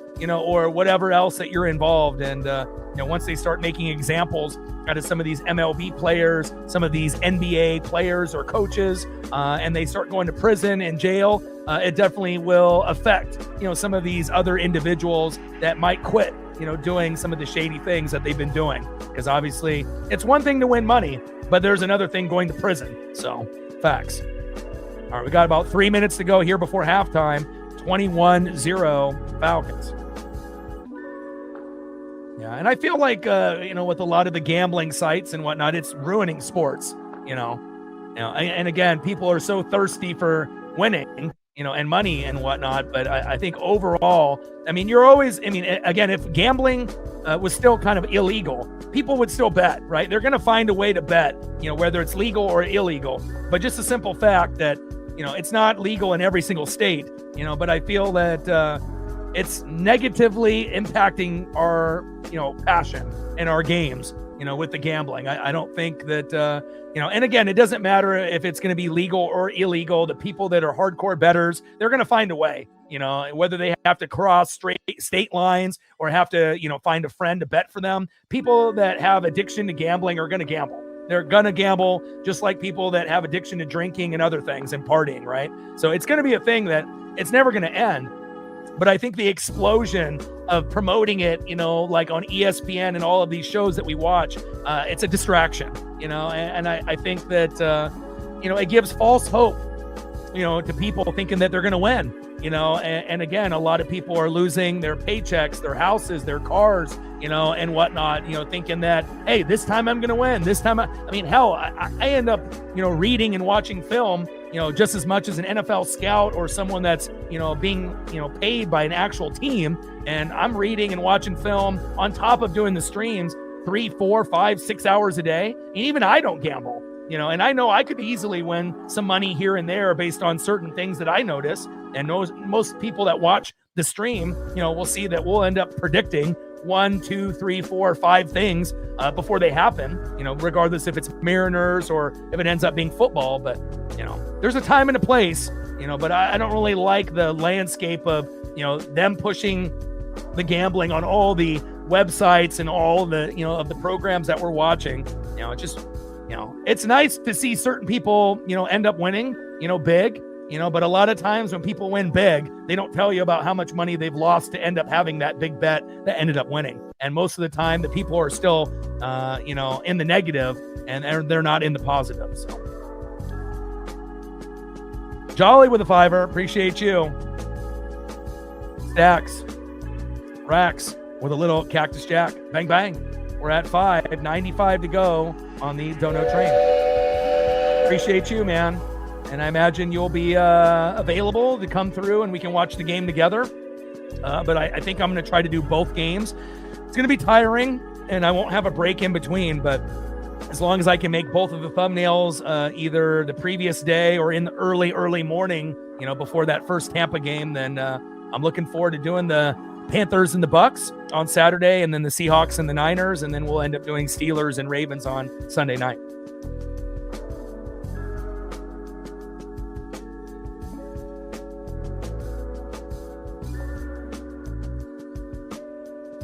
Yeah, and I also feel like Vegas, on the line. Sometimes when you see like someone favored by more than 10, I feel like they do that intentionally, because a lot of times when they have a spread of like 10 to 13 and a half, the other team wins or they don't cover, and it gets people that are inexperienced, in gambling. Oh, they're favored by 13 and a half. I'll take them, regardless of record or where the game's being played. Like, you really got to do a lot of research, if you want to win. And even when you do all the research and you line things up where you feel like you have the best chance to win, sometimes you still don't win.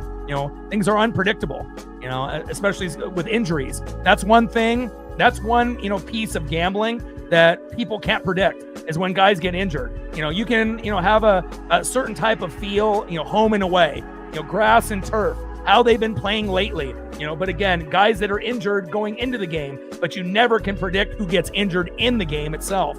And a lot of times that can swing the momentum, on who's going to win and who's not. So yeah, I'll be doing it. Yeah, just like the Blazers beating the Celtics. They had no business beating Boston, but, we've been very bad this year. But again, you just never know, when the better team ends up, having an off game, and that lower end team like the Blazers ends up just getting on fire, playing together, even with all their injuries, and they end up stealing one. So, again, that's why it's so difficult, to be able to predict and win on a consistent basis, because things and the variables change so often.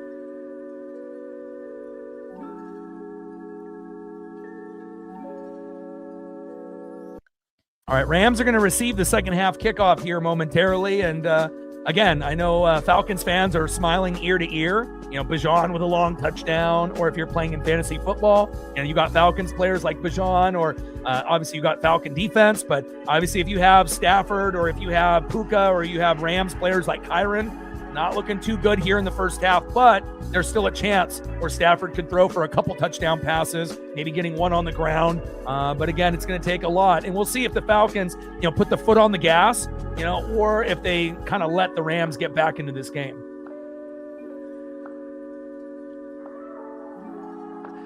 Yeah, but the thing is, when I end up getting cards and whatnot, I don't buy them often. And when I buy stuff, I buy rookie cards that are graded, that are autographed, right? And, so I'm not ever losing money. So it's like, if I spend $500 to $700 on an Aaron Judge rookie card that's autographed, that's not going to go down in value. It's going to go up in value. So, same thing with Cal Raleigh's and Julio's, depending on what you're buying.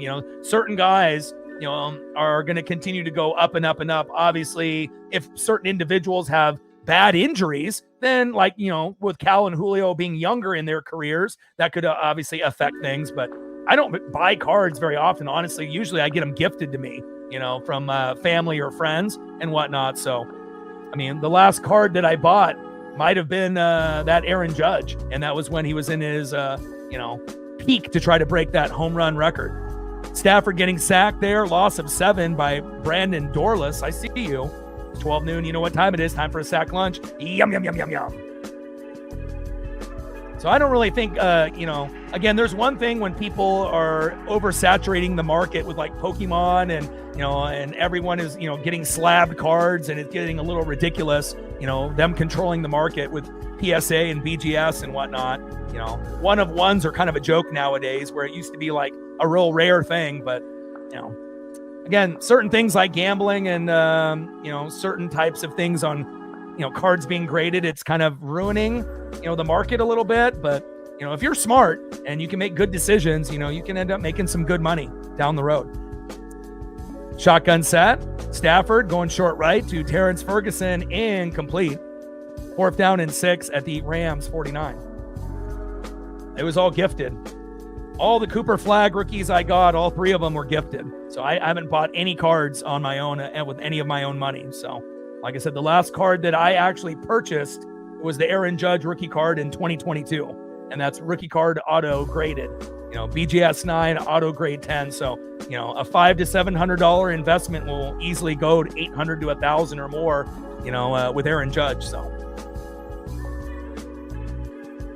but all the Cooper Flags, all the Cal Raleighs, the Griffies, all the stuff, that's just from my dad. My dad's a collector too. So, it's very rare for me to be able to buy a card. And then the card that I purchased before that, was a Julio Rodriguez, rookie, that was graded, autographed. So, I don't really spend money on things that aren't going to go up in value.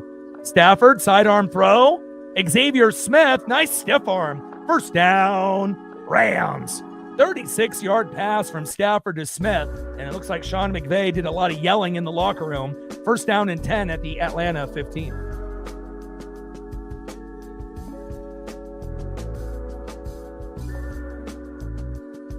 I don't buy packs. I don't buy boxes. That stuff you're never going to get, what you think you're going to get. You're going to lose money. And especially when, you get like 5 cards per pack. There's 3 packs and you have to pay $700 for a box. You're not going to fucking hit anything. Once in a blue moon, you might, on your 3rd or 4th box, unless you have thousands to blow, and whatnot, looking for a kaboom or something. But, I'm very strategic on the stuff that I buy. Yeah, and it's only going to be once in a while. It's always going to be a graded rookie card, and it's going to be autographed, and it's going to be normally numbered. And then that you're not going to lose value on those type of things. And Dorless is down. Hopefully he's okay. And a 2-yard run there by Kyron Williams makes it 2nd down and 8 at the Atlanta 13.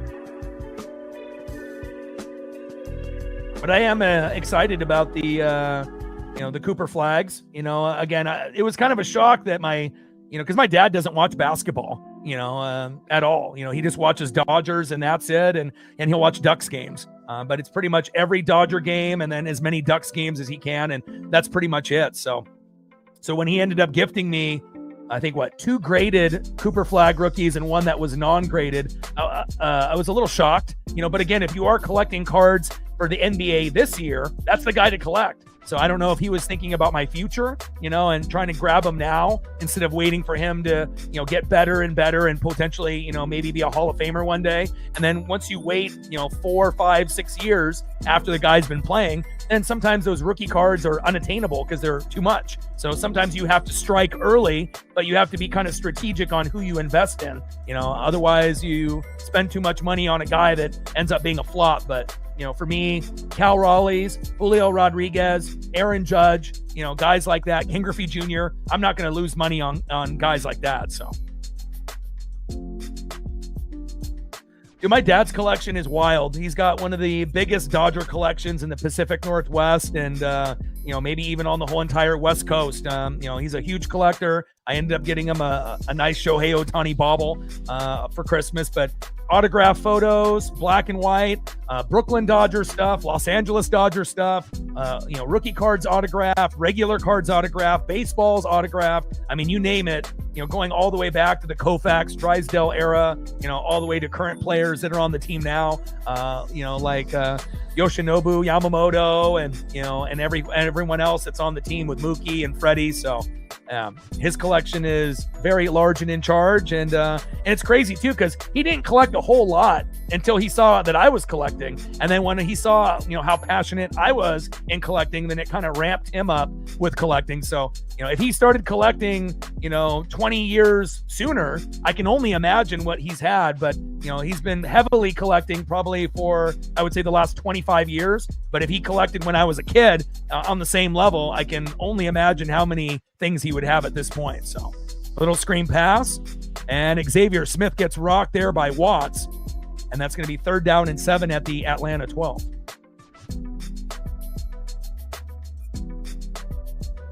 I mean, you probably aren't going to be able to see them with the light, but I can take pictures of them, and then I can send them to my my own X account or Instagram account or someone else's, and then I can pull them from there, and then I can show them on screen and whatnot. But a couple nice Cal rookies that are graded, and then I got a Brian Wu rookie car auto that was graded as well. So some things that I wasn't really expecting, but it's always nice to get those things. And it's 12 noon. You know what time it is? Time for a sack lunch. Yum, yum, yum, yum, yum.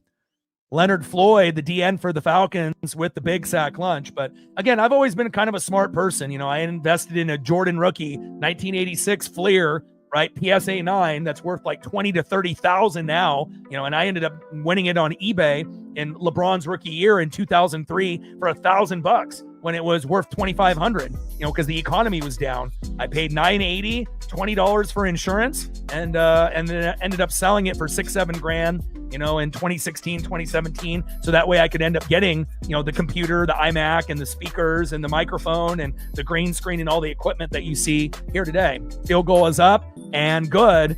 21-3 after Mevis hits that 35-yard field goal for the Rams, and now they're down by 18. But, there's not very many people that are going to be able to hit on something like that, something that was worth 2,500.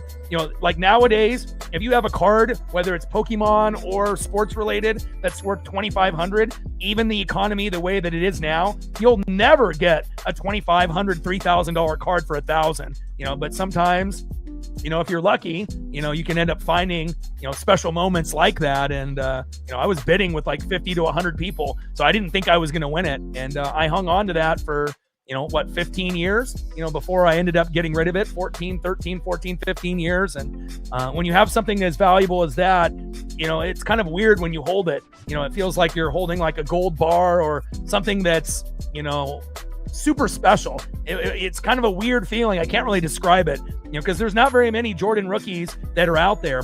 And again, if you end up finding a Jordan rookie at your local card shop, regardless of where you live in America, it's probably not graded. It's probably just a standard card that's overpriced, 500 to 1,500, where it may not even, grade well. But sometimes I wish I still had the Jordan rookie, because again, it's not like that's ever going down based on what he's done for the game and his clothing line. It's going to go from 20 to 30 grand. And when he passes away, that card will be worth 50 to 100 grand. So obviously, I sacrificed a lot for my dreams. But again, if I didn't have dreams and goals, I still would own the Jordan rookie. There's no doubt about that, because eventually I could have ended up selling that for a car, a house, invest in a business, Bitcoin or whatever. There could have been something, but, I feel like it's going to have a very, very high return. And, hopefully one day, before I get too old, I would definitely love to own it again, but that's not going to happen anytime soon. And, sometimes you got to sacrifice things for your dreams. And, I was lucky enough to put myself in a position to have something that valuable to go up that much to be able to, secure the equipment that I needed to take this channel to the next level. So 21-3 Atlanta. And again, if you want to be able to see it, you can go to my Instagram and you'll see the PSA 9 Clyde Drexler rookie in the Fleer and the Jordan side by side. And if you go on, you'll probably have to scroll on my Instagram account, but you'll be able to see it on there. But definitely the most expensive piece of memorabilia I've ever owned. And I do miss it, at times, but, having a card or being able to have your dreams come true, obviously you have to sacrifice. So Ethan Evans with a 65-yard kick, and Dylan Drummond there with a nice 32-yard return. First down and 10 at the Atlanta 32.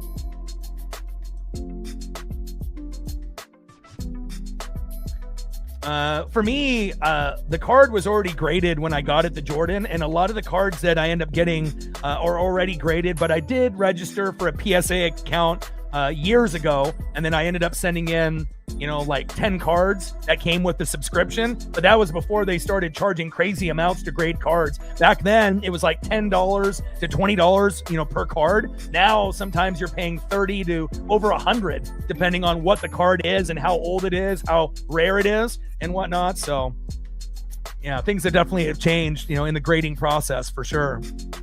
Shotgun set. Bajan off that right side. And look at the speed, breaks one tackle, and he is off and running. 31-yard run by Bajan Robinson. First down, Falcons. Move the chains. Bajan playing like he's the best running back in the NFL. We know Saquon was number 1 last year. Jonathan Taylor was good at the beginning of the year before he got hurt. Christian McCaffrey is a fucking alien. And Bajan, is right there with McCaffrey and all the others. I mean, he is very special. Great speed, good upper body strength, great power from his legs. He's very shifty. And again, him being able to go down on one hand, regain his balance, and then run away from 6 Ram players, impressive. Shotgun set, Cousins, short right to Bajan Robinson again, 2-yard pass, and that's second down and 8 at the Rams 35.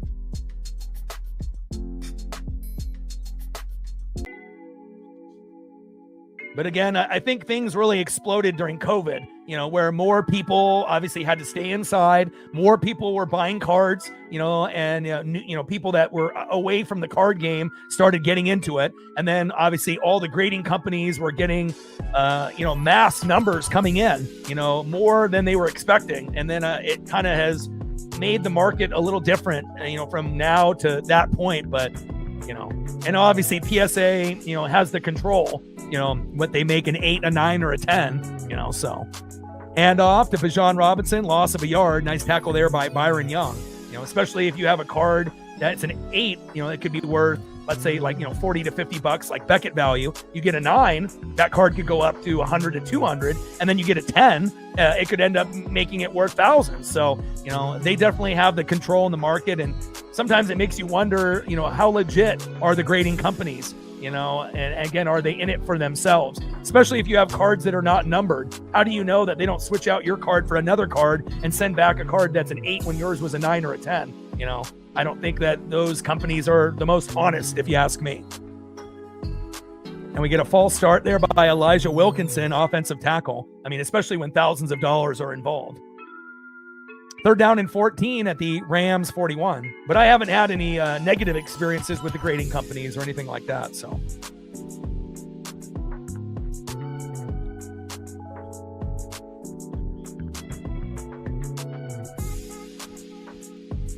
you got a 1 of 99 refractor parallel. Nice. Hell yeah, man. And even if you end up having, cards from back in the day, the, 90s or, in the mid 2000s, it's all about condition, I mean, a card that's worth 10 to $50 could end up being worth thousands if you get the right grade on it.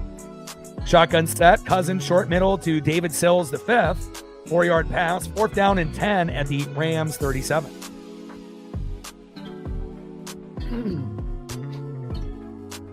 Yeah, and a lot of times that'll happen. Someone will send a card to get in. It comes back, a 7, and then they break it, and then they send it back in, and then it comes back like an 8, or they'll send it to a different company and then see if they can get a higher grade there. So, graders are fickle, and the fans that have these cards are fickle too. 55-yard kick by Zane Gonzalez is up and good. 24-3 Falcons.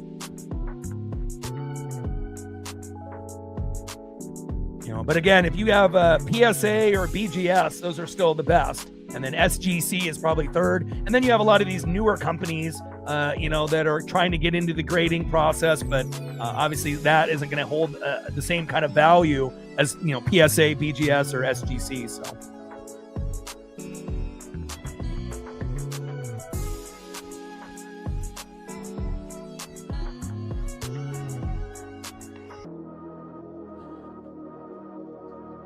$7:46 left in the third quarter, 24-3 Falcons.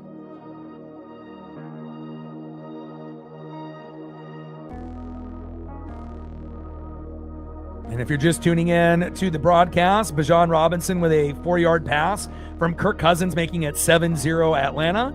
Jesse Bates III with a 34-yard pick six in the second quarter, making it 14-0. And then Bijan Robinson, after the turnover, the 93-yard touchdown down the sideline, 21-0 Falcons. And then in the third quarter, Nevis with a 35-yard field goal, 21-3. And then Zane Gonzalez just moments ago with a 56-yarder, 24-3 Atlanta. So, it kind of feels like, the Rams may end up scoring a touchdown or two at most, and maybe a field goal or two before this game is over. But, it doesn't feel like they're going to be able to stop Atlanta. And, it's just going to be more than likely too little too late, and they're still up by 21. So.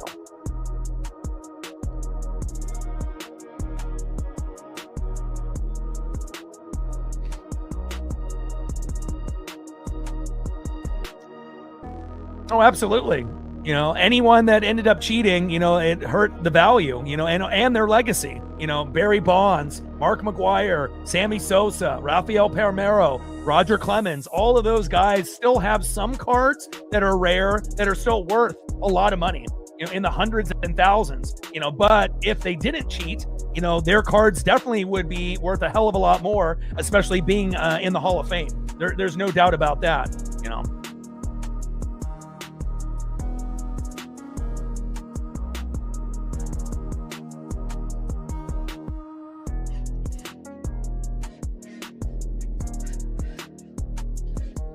Yeah, and I don't know. I kind of like the old school, look of cards, from back in the day, 50s, 60s, 70s, 80s, and even in the junk wax era in the 90s. I feel like the modern cards now, sometimes, it's all about flash and glitter and holograms and things like that, which are cool.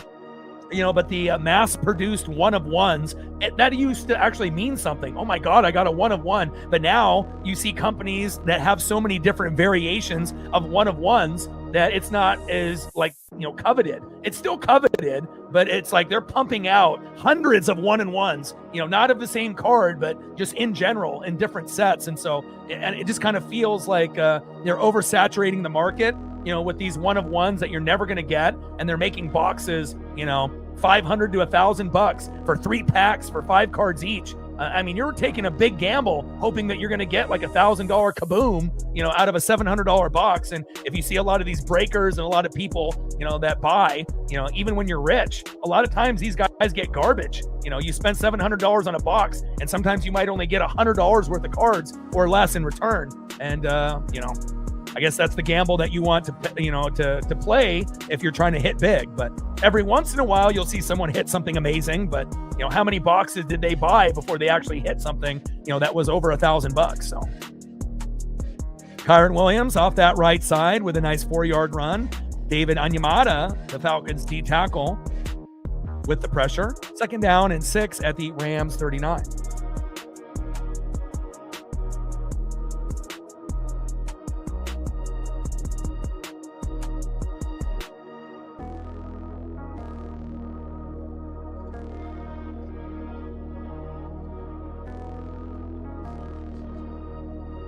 Stafford, short right to Kyron Williams. That's a nice 10-yard gain. 1st down and 10 at the Rams 49. 1st down, Rams. Move the chains.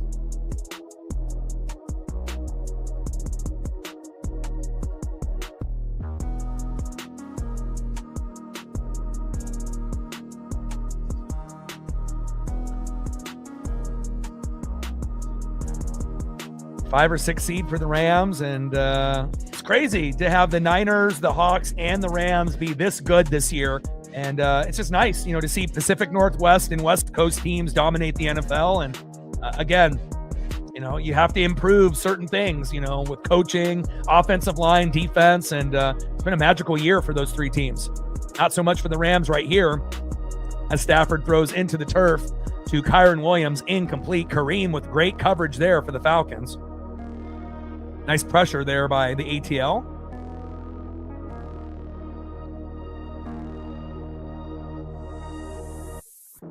Yeah, it's funny too, because a lot of us were collecting because that's what we loved, for the players and other things. And then now, you're starting to, it's like collecting is actually like a cool thing now, where a lot of people that would never collect are collecting because of the fad of, being able to, try to get certain money out of certain things and, collecting cards. And, back in the day, it was kind of a niche thing for some of us. And now it's become a thing that is global, where people would never collect.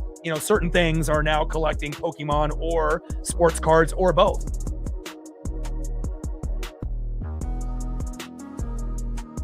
Yeah, and sometimes you get those people that are not honest, like, not showing the opening of a pack, or they end up getting a real expensive card and trying to switch it over with something else. So,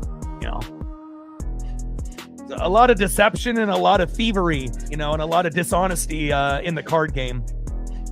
Shotgun set, Stafford, short left to the tight end, Colby Parkinson. Nice 15-yard pass there by Stafford. First down, Rams. And this is probably the best Stafford has looked all game. Multiple first downs. And let's see if he can get the exclamation point by getting a touchdown to one of his receivers or tight ends here.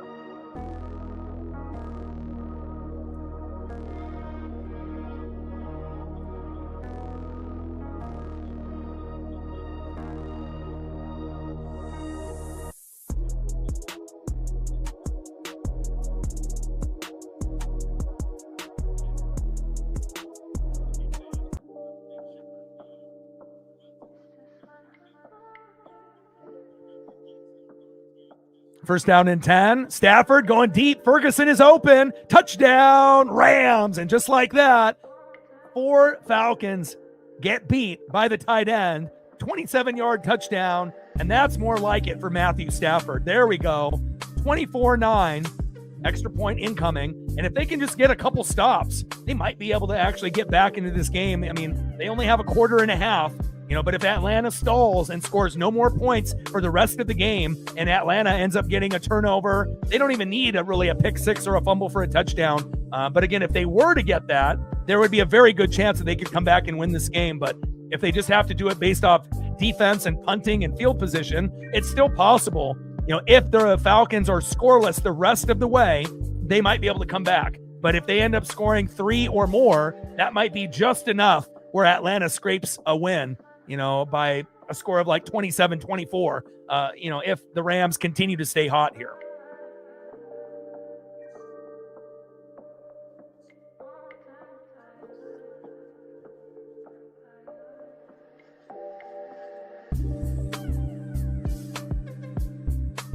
Oh, Drake May is for real.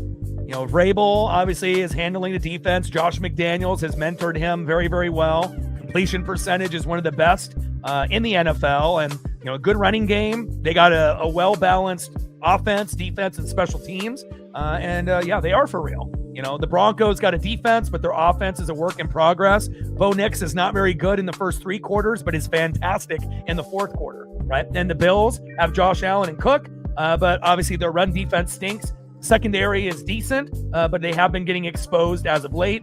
And, you look at the Texans, we don't really know what CJ Stroud is going to do week in and week out, but they got the best D-line in football, with Will Anderson Jr., Danielle Hunter, and a few others, making an impact on that line. So, it's one of those things that, you'll see once we get to the playoffs. And again, it kind of feels like it's, 5 solid teams in the AFC, 5 in the NFC. So it's like if you're the Broncos, the Patriots, the Bills, the Texans, or the Jags, you legitimately have a shot to, go on a nice run. And then if you're the Niners, the Seahawks, the Rams, the Eagles, or the Bears, the same thing. And then the bottom teams, I feel have no chance. So if you're like 6 or 7, so like let's say you're the Packers or the Chargers, you can make the playoffs, but you're probably not winning a game. And then the same thing goes for the Steelers or Ravens or the Panthers or the Buccaneers. So, it feels like even though there's going to be 14 teams, 7 on each side that get in, there's really only 10 teams that might be quote unquote Super Bowl contenders. And then out of those 10 teams, realistically, it's probably 6, that realistically could be Super Bowl champs. Things are going to obviously get tighter and tighter as we get into the end of the regular season, and we'll see who has that momentum going into the playoffs.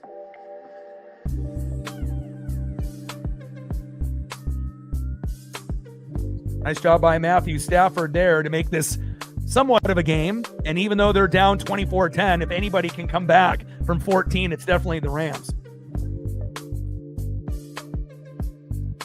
Ethan Evans with a 60-yard kick, and Devin Tompkins for the Falcons with a nice 21-yard return. First down and 10 at the Atlanta 26.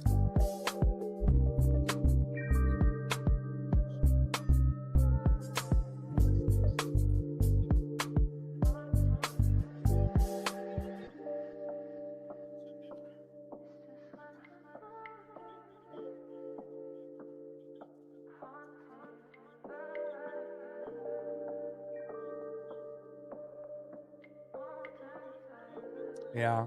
I mean, Judah, you may not have, a lot of things that are really worth anything, but like if you cut back on the gambling and then invested in a couple Tom Brady rookies, PSA 10 or PSA 9, obviously you're fixed for gambling, for sports, you might have to, not bet on a few games here and there for, a week or two. But then if you have something like that, depending on, what it is and the research that you do, that could be something that, you invest 500 in a card that could be worth 1,000, a lot sooner than just betting 500 over games and winning nothing and being in debt. So, sometimes, you can invest in someone that you actually enjoy, like a Brady, and, his stuff is always going to go up,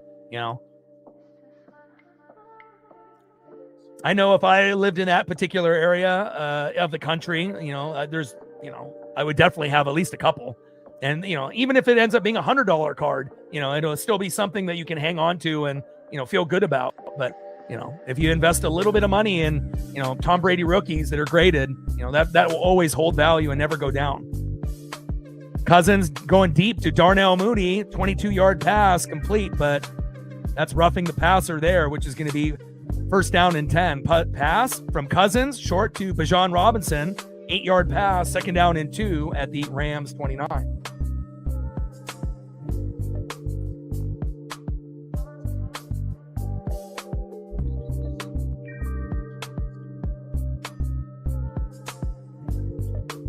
I think it's just one of those things you have to know, who to invest in. If you invest in certain individuals that that they're going to continue to go up, instead of taking risks on certain guys that are unproven, but getting guys like Jordan, on the early stuff, or, Tom Brady's, things like that, that's always going to retain value no matter what. Shotgun set, and Bijan Robinson off that left guard for a 4-yard gain. First down and 10 at the Rams 25.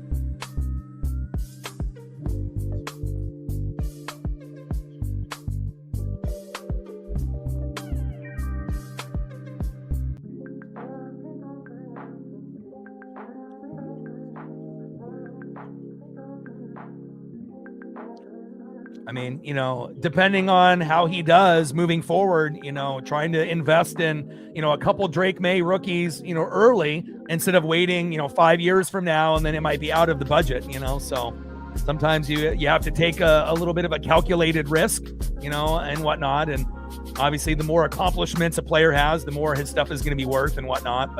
And you can't predict injuries on certain guys either, but hand off to Bijan. And he goes to that right side for a 2-yard gain. Kobe Turner, the defensive end stud for the Rams, with the tackle. Second down and 8 at the Rams 23.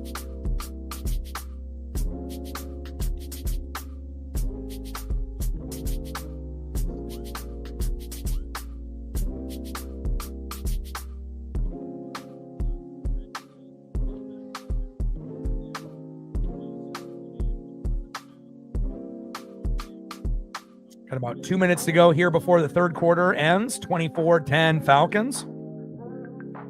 Hand off to Tyler Algier for a 6-yard run off that right side. Hinchins and Young with the tackle. 3rd down and 2 at the Ram 17.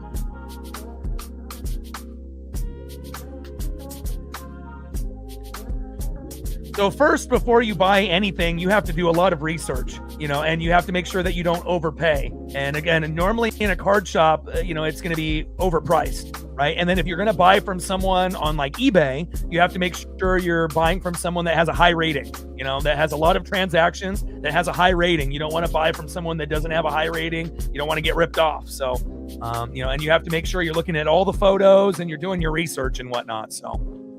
And the more research you do, the better off you're going to be. Because if you just blindly go in, realistically, you could get ripped off. So, and a loss of 2 there by Tyler Algier. And that's going to turn into 4th down and 4 at the Los Angeles 19. And we'll see if they end up kicking the field goal here.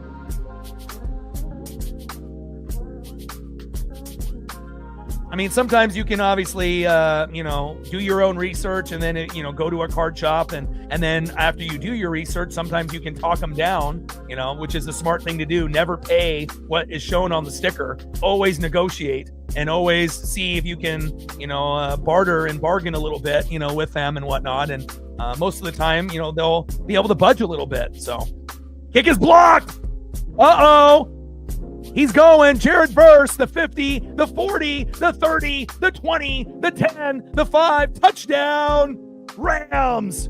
Wow. And remember at the beginning of the game when we said, hey, they might need a blocked field goal, a blocked punt, and a pick 6. Not only did we get a pick 6 for the Falcons, we got a blocked field goal for a touchdown by the Rams. And just like that, momentum has shifted dramatically. Wow. Incredible.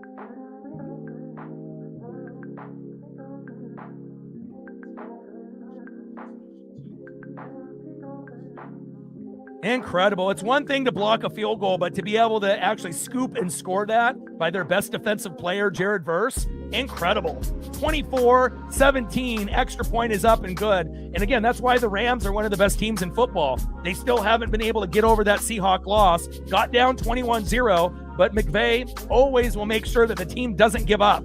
And again, a great third quarter, 17 points unanswered, and just like that, you're within 7. And remember, they passed on a field goal in the first quarter. It could be 24-20 right now. And based on, the Rams and the momentum, it's very possible that they come back and win this game. Pretty crazy, and that's why football, you never know, on what big plays could happen, but it definitely felt like a game where a pick 6, a fumble for a touchdown, a blocked punt, blocked field goal, and we know blocked punt and blocked field goal for touchdowns are fucking rare. We ended up seeing the Eagles with some at the beginning of the year, but it's not something that happens that often, right? And again, that's exactly what the doctor ordered for the Rams and Sean McVay. Unbelievable. Most of the time my dad buys on eBay, most of the time, or, that type of realm and whatnot. But, for me, it's pretty rare. I got a couple card shops here that are close to me, and I've bought some things, from them. But most of the things that I've bought from the card shops, I've actually given away as gifts to my best friend. So it's like back in 2022 when Julio was a rookie, I would buy every Julio they had at the card shop, and most of them were, under $50. 5 to 20 were most, and then some were like in the 20 to 50 range. But normally I would just buy everything, because they would be sold out as soon as a Julio was in. It was out, because again, obviously being a Northwest product, that was a hot thing at that time and still is. And then a lot of times I want to make sure my best friend can have a collection as well, because he doesn't really invest in cards. For a lot of the figures and baubles and sports memorabilia, I just give them stuff that either I've acquired or stuff that I'll buy, so to make sure that his collection, ends up getting bigger and bigger. And eventually a lot of the stuff that I own will go to him. So, and a nice little check down to Bijan Robinson. And that's going to be the end of the third quarter, 24-17 Atlanta. And the Rams actually have a little bit of life as we go to the fourth. Yeah, you couldn't have asked for a better bounce for Jared Verse. And for him to take it to the house. Incredible. I do. The first Cal that I bought is as soon as he hit the home run against the Athletics to get us to the postseason for the very first time in 20 plus years. I literally went on eBay as soon as he hit the home run. And then I went through all his cards, and then there was some that were graded. And I actually purchased a non-graded rookie auto for the very first time, just because they didn't have a graded version of the card. It's a Topps Heritage. I like the way the card looked, kind of like an old school look, and it had a good signature. I think it would grade like a 9 or a 10 if I sent it in. So, and then now I got gifted a couple graded rookie cards, a 10 and a 9. And then I have a few, non-graded rookies, 3 or 4 that I got gifted as well. And I'll probably end up giving a couple of those non-graded ones to my best friend. And eventually he'll end up owning some of that stuff. But, some of that stuff I'm going to, have to keep. But, just depending on what it is, I've given away, Ken Griffey Jr. Autograph All-Star Baseball, which worth, $200-300. Normally certain things, I wouldn't give away, but my best friend is my best friend. I mean, I've given him a Ken Griffey Jr. stitched jersey, which is worth $200 to $300. So, a lot of stuff that I normally would just keep for myself. It's nice to be able to pass along, the fandom. Cause I mean, obviously, I can't be buried with all my stuff. Eventually I'll probably end up doing some kind of scavenger hunt for some of my collectibles, considering I've been collecting since I was 5 and I'm 43. And I would say 95% of my collection is still in the box and is mint. So, I mean, I got a lot of invested, in sports cards, figures, magazines, posters, you name it, Transformers, G.I. Joes, Ninja Turtles, X-Men, Batman, Walking Dead, wrestling figures, going back to WWF and the Hulk Hogan era to WCW with the NWO. So, but again, if I can end up passing along, some of my stuff to my best friend, that definitely makes me feel good. So it's 24-17 Falcons. And we will see if the Rams can pull off one of the best comebacks in 2025.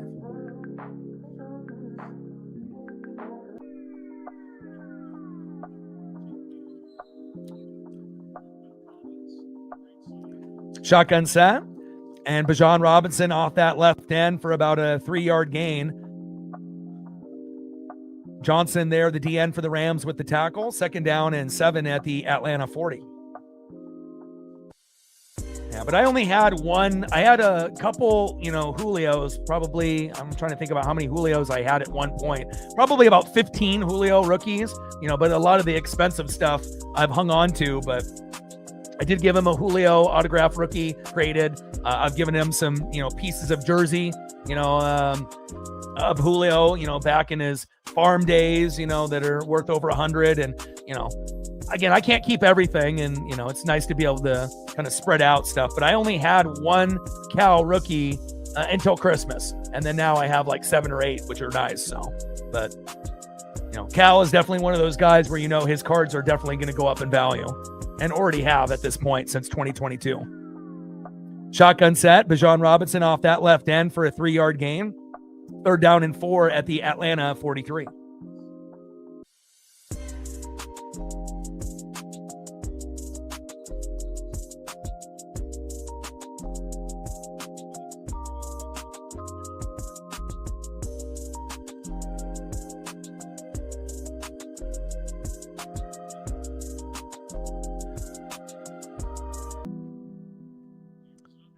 No huddle, shotgun set. Cousins going short middle to Bijan Robinson, incomplete. And that's going to be 4th down and 4 at the Atlanta 43. I love the NFL and I love college football and just sports in general, because again, when things look like it's over, if the team is good and they are like a Super Bowl contender, they can come back. And that's what we've seen the Rams do at this point. But obviously, if the Rams were, like the Miami Dolphins or like the Raiders, they wouldn't come back. So, even though things looked very bleak, being down 21-0, and obviously leaving that field goal and those points on the board in the first quarter, they're only down a touchdown. And again, we had a pick 6 by the Falcons. You had a blocked field goal for a touchdown. And again, now momentum has shifted to the Rams since the 3rd quarter started. And we'll see if the Rams will continue to have the momentum in the 4th, which I believe they will. Pinion with the punt, 48 yards, and Xavier Smith dodges the first tackler, and it's wrapped up. Looks like it's a gain of about 11, and it's going to be first down and 10 at the Rams 20.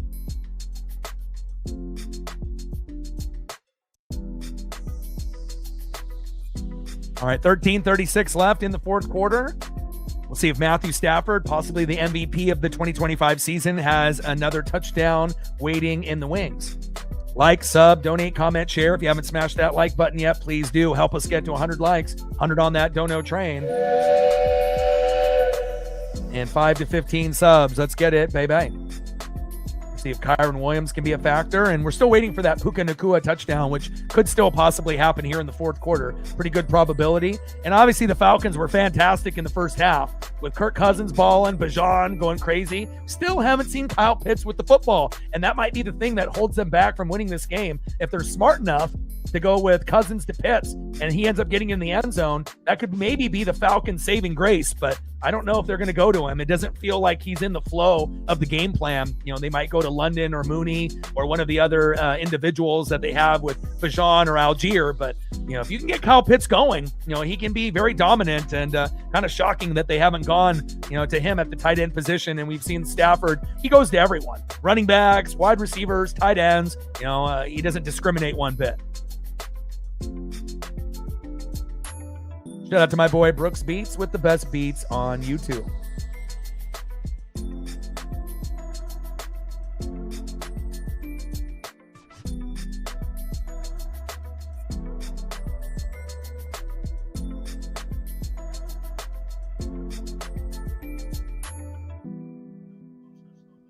All right, we're 11 likes away from 50. Let's get there.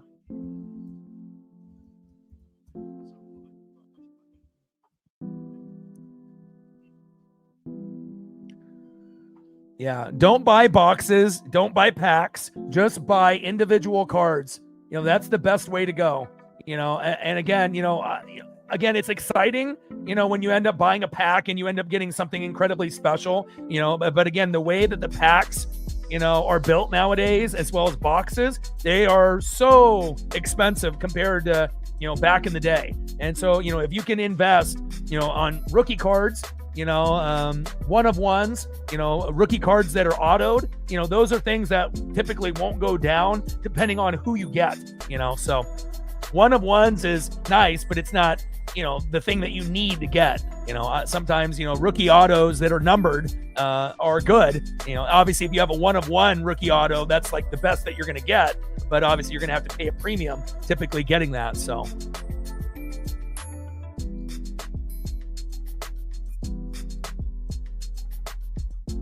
for the dream, I appreciate you.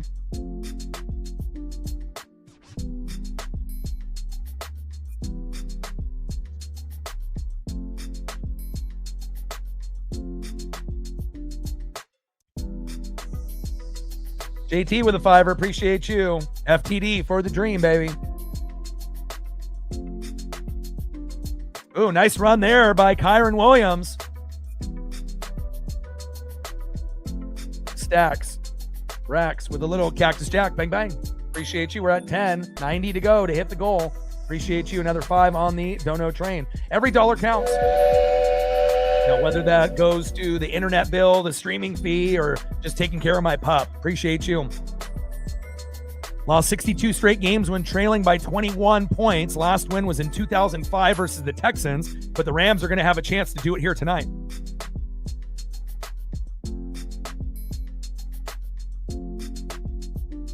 Stafford goes to his check down.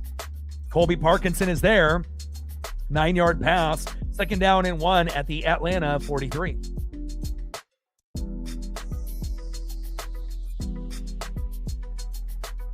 Yeah, that's awesome, man. Things, you know, going to family, you know, whether it's, you know, brothers, sisters, mom, dad, nieces, nephews, and especially if they don't have father figures in their lives, that's an awesome thing, you know, to be able to do. And I don't have any kids of my own, and, you know, I'm not sure if I will. I mean, I'm definitely not opposed to it. It just hasn't happened for me yet. But, you know, I know a lot of my collection is going to go to my best friend. So, you know, it's just nice to be able to know that, besides obviously hiding some stuff in some kind of scavenger hunt, which I'll probably end up doing as well since I have so much stuff. So, make it exciting for people to kind of, dig for my treasure, because I definitely have a lot of it. Kyron Williams off that right side for 8 yards. First down and 10 at the Atlanta 35. First down, Rams. Move the chains.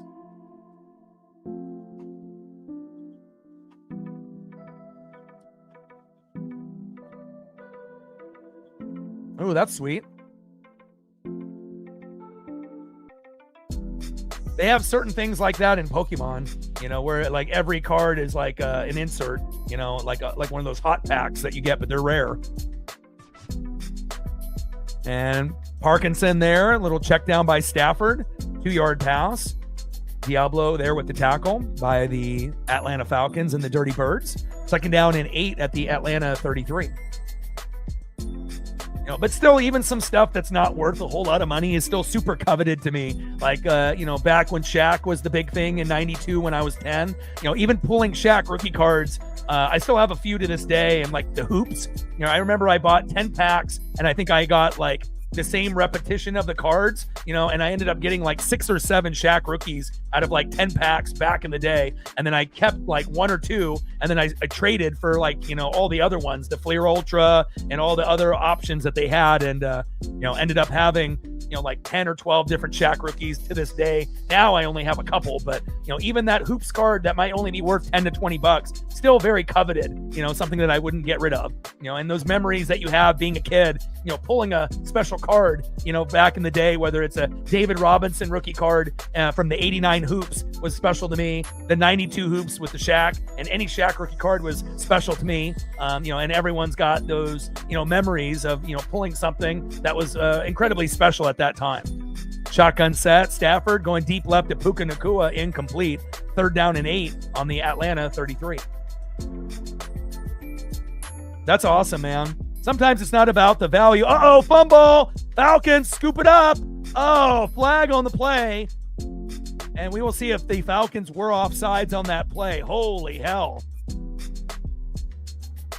And that was defensive offsides by Atlanta. And the Rams dodge a bullet. Holy hell. Pierce was offsides, the linebacker for the Falcons. And if that was not defensive offsides, and then the Falcons ended up scoring on that drive, that might have been the nail in the coffin. Holy hell.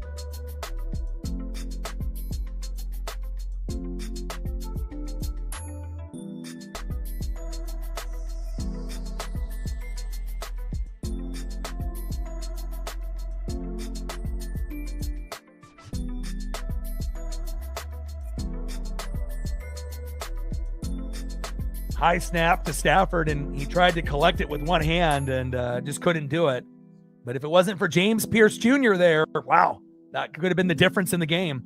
And now they're still alive. Third down and 3 at the Atlanta 28. And Kyron Williams off that right tackle for a yard. Fourth down and 2 at the Atlanta 27. And even though they have Blake Corum as their bigger back, they're definitely missing like a Todd Gurley presence, a bigger back that's got more physicality, that plays more like Bijan. That's what the Rams need. Obviously Blake Corum has got the body size, but not the athleticism, to be a number one in this league. And then Kyron is kind of undersized, and that works sometimes when you're like Bucky Irving or Jahmyr Gibbs. But, again, when you have a smaller body frame, at times, you're not going to go anywhere. All right, fourth down and 2 at the Atlanta 27. And they're not going to go for another field goal here. I mean, if they just go for a field goal in the first quarter and a field goal here, the game is tied. So this is a risk. Let's see if they get the first down here. Shotgun set on fourth down and 2. They rush 4, and it's picked. And that's why you have to just take the points that are there. Down the sideline, tiptoeing. Stiff arm, touchdown, Falcons, a pick 6 for Watts. And that's why you take the points. Come on, Sean McVay. Again, you could have had this game tied at 24-24 all, but your greed ends up backfiring for the second time tonight. Take the points while they're there. Stop having an ego. Unbelievable. I need to see the replay if he stepped out of bounds or not. But again, you take the field goal on 4th down and 1, it's, 24-20, and then you're right there in position to be 24-23. If you kick a field goal there, you get greedy, and it turns into another pick 6. Flag is down, but we'll see if maybe it's like excessive celebration or something of that nature.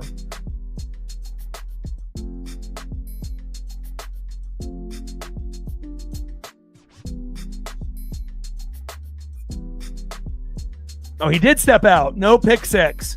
He did step out. Unsportsmanlike conduct after the play.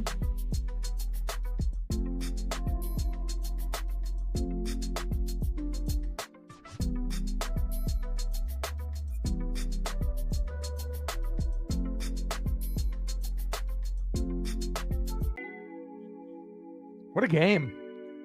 Lots of excitement. And it's nice that the Falcons are playing like they're 9-6 and they're going to the playoffs. Instead of just like, we're eliminated. We got nothing to play for. You can play spoiler.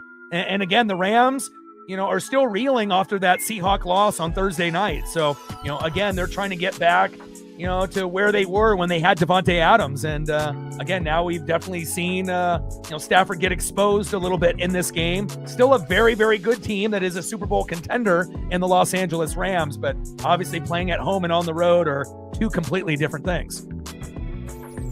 And off. And it's probably not ideal for the Rams to be playing one of the best running backs in the whole entire fucking world in Bijan Robinson, especially when he gets going. He's approaching 200 yards on the ground. He's had 18 carries for 173 yards and 1 tutty. And, there is a chance that he'll be able to get to 200 before this one is up. Captain in the building, $5 holla. Appreciate you. Stacks, Rex with a little Cactus Jack. Bang, bang. And I'm looking forward to the Buccaneers and Panthers on Saturday, as well as the Hawks and the Niners. I think I'm going to do both games. So 2nd down and 4. Bijan Robinson with a 2-yard gain. Helmet flies off for one of the Rams. Puna Ford with the helmet flying off. Appreciate you, Captain. But we'll be doing the Bucs and the Panthers, Seahawks and the Niners on Saturday, and then obviously on Sunday we'll do the Ravens and the Steelers. And we still got a lot of action coming up on Wednesday. Ohio State and Miami. Thursday, Oregon and Texas Tech. So we're going to continue to bang out NFL and college football games almost every day. And then tomorrow I just have to decide if I want to do the Alamo Bowl with USC or not. So. And almost intercepted by the Rams. Holy cow. Just missed it there. Cousins going to Sills. Incomplete. 4th down and 1 at the Rams 49. Crazy to be able to get that interception and then the drive stalled so quickly here. And why the hell are they not going to Kyle Pitts? Damn it. Obviously he was covered on that particular play, but it's like you have a check down guy for a reason. And again, if you want Kyle Pitts to develop at tight end, you got to give him chances and throw the ball. Hell, I know the Buccaneer defense is nowhere near on the level of the Rams, but, again, if you give Kyle Pitts opportunities, he can help you make plays. And that's going to be a 38-yard punt by Bradley Pinion, the punter for the Falcons. Xavier Smith, fair catch. And now it's 1st down and 10 at the 11. And the Rams need to go 89 yards in 7 minutes, and they'll be able to tie this game up. Fun game, which I figured it would be.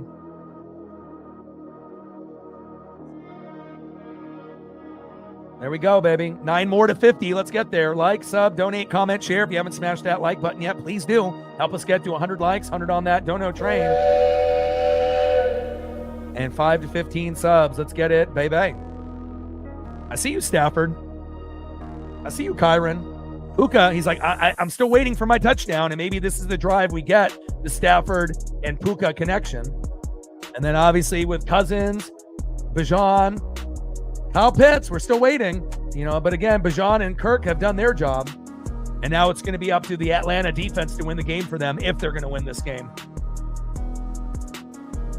But based on the flow of the game, it could end up being Stafford to Puka. They tied the game up, and, it potentially could go to overtime. We still got 7:28 left. I mean, still time for Atlanta to score a field goal or a touchdown themselves. But I'm very interested to see what happens here with 7:28 left in the fourth. 21-0 Atlanta, but the Rams fired back, 17 unanswered. And now we have a game that actually is in range. But again, should the Rams win this game? Probably not. They've already passed on 2 field goals. So if they would have just kicked the field goals, they would be down by 1, 24-23. And they would only need a field goal potentially to win. So, anytime a team leaves points on the board, they typically don't win or don't deserve to win. So we'll see if they can end up bucking the trend.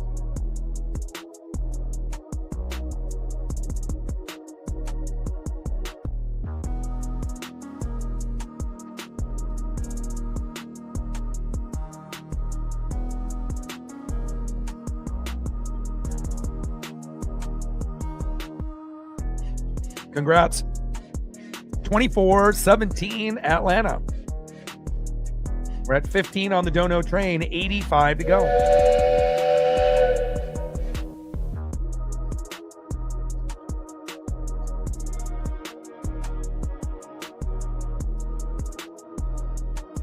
Kyron Williams gets the handoff there from Stafford, goes to the left side. Nice 15-yard gain. Xavier Watts, the safety, with the tackle. First down, Rams. Move the chains. That's a great way to start the drive. Obviously being kind of backed up in your own end zone and getting a nice 15-yard run right up the guts on the Atlanta Falcons and the Dirty Birds. First down and 10 at the Rams 26.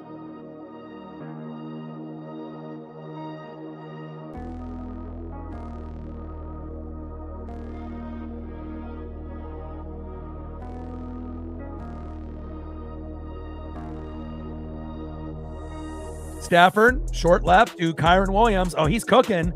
21-yard pass. First down, Rams. And just like that, back-to-back plays from Stafford to Kyron Williams. First down and 10 at the Rams 47.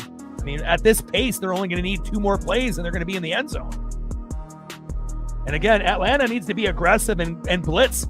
Matthew Stafford. If you're going to play man or zone, you're fucked. You're not going to win this game if you're just going to let them dink and doink, and you're trying to not let them get behind you. But if you leave it that wide open in front of you, you're not going to be hanging on to this win. Even if it goes to overtime, it will favor the Rams. Shotgun set. Stafford short middle to Kyron Williams for the 3rd time in a row. 6-yard pass. Second down and 4 at the Atlanta 47.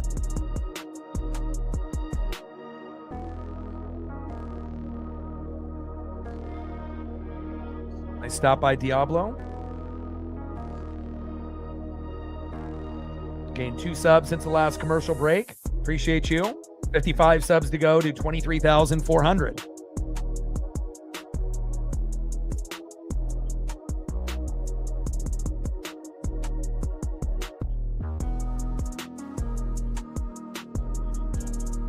Ronnie Rivers off that left guard for 6 yards. First down, Rams.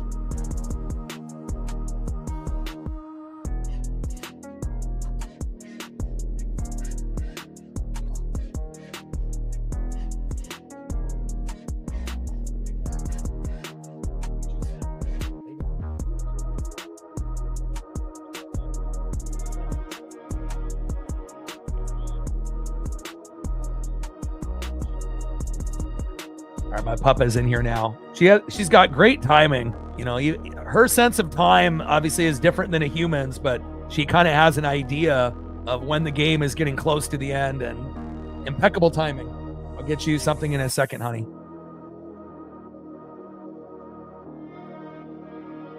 Stafford going deep. Touchdown, Puka Nacua. But a flag is down, and that's going to be offensive holding on DJ Humphries. Unbelievable. Every time the Rams have had a big play in the second, third, or fourth quarter, it seems like it's taken off the board. Unbelievable. And just like I mentioned, I figured that Stafford and Puka would link up for a tutty, and they did. Just a few minutes ago, we mentioned that, but it's taken off the board with a hold by DJ Humphries. God damn it, DJ.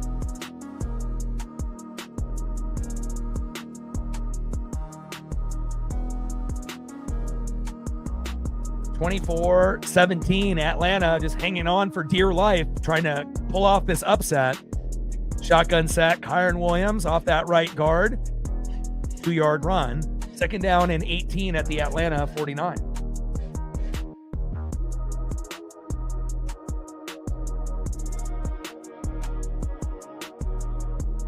Third time they've lost a gain of 30 or more. That's unreal.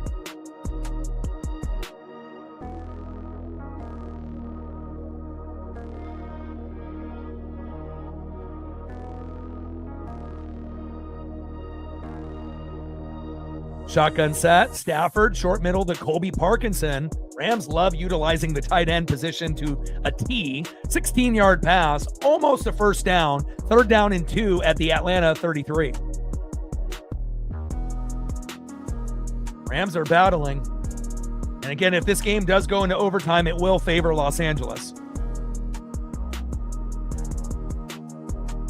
Less than 4 minutes to go, and the Rams are threatening. And again, if they just would have taken the field goals, it would be 24-23. And then if they get the touchdown, 30-24, that would have given them the best, chance to be able to put the pressure on Atlanta. But shotgun set, Kyron Williams breaks a tackle. Ooh, baby. He's getting close to 100 now. 22-yard run there by Kyron Williams, and that puts him at 92 yards, 8 more to hit triple digits. Beautiful Kyron Williams drive. It's been pretty much all him besides that Puka catch that got taken off the board, and another flag on the play. And we'll see if this is a hold on the O-line.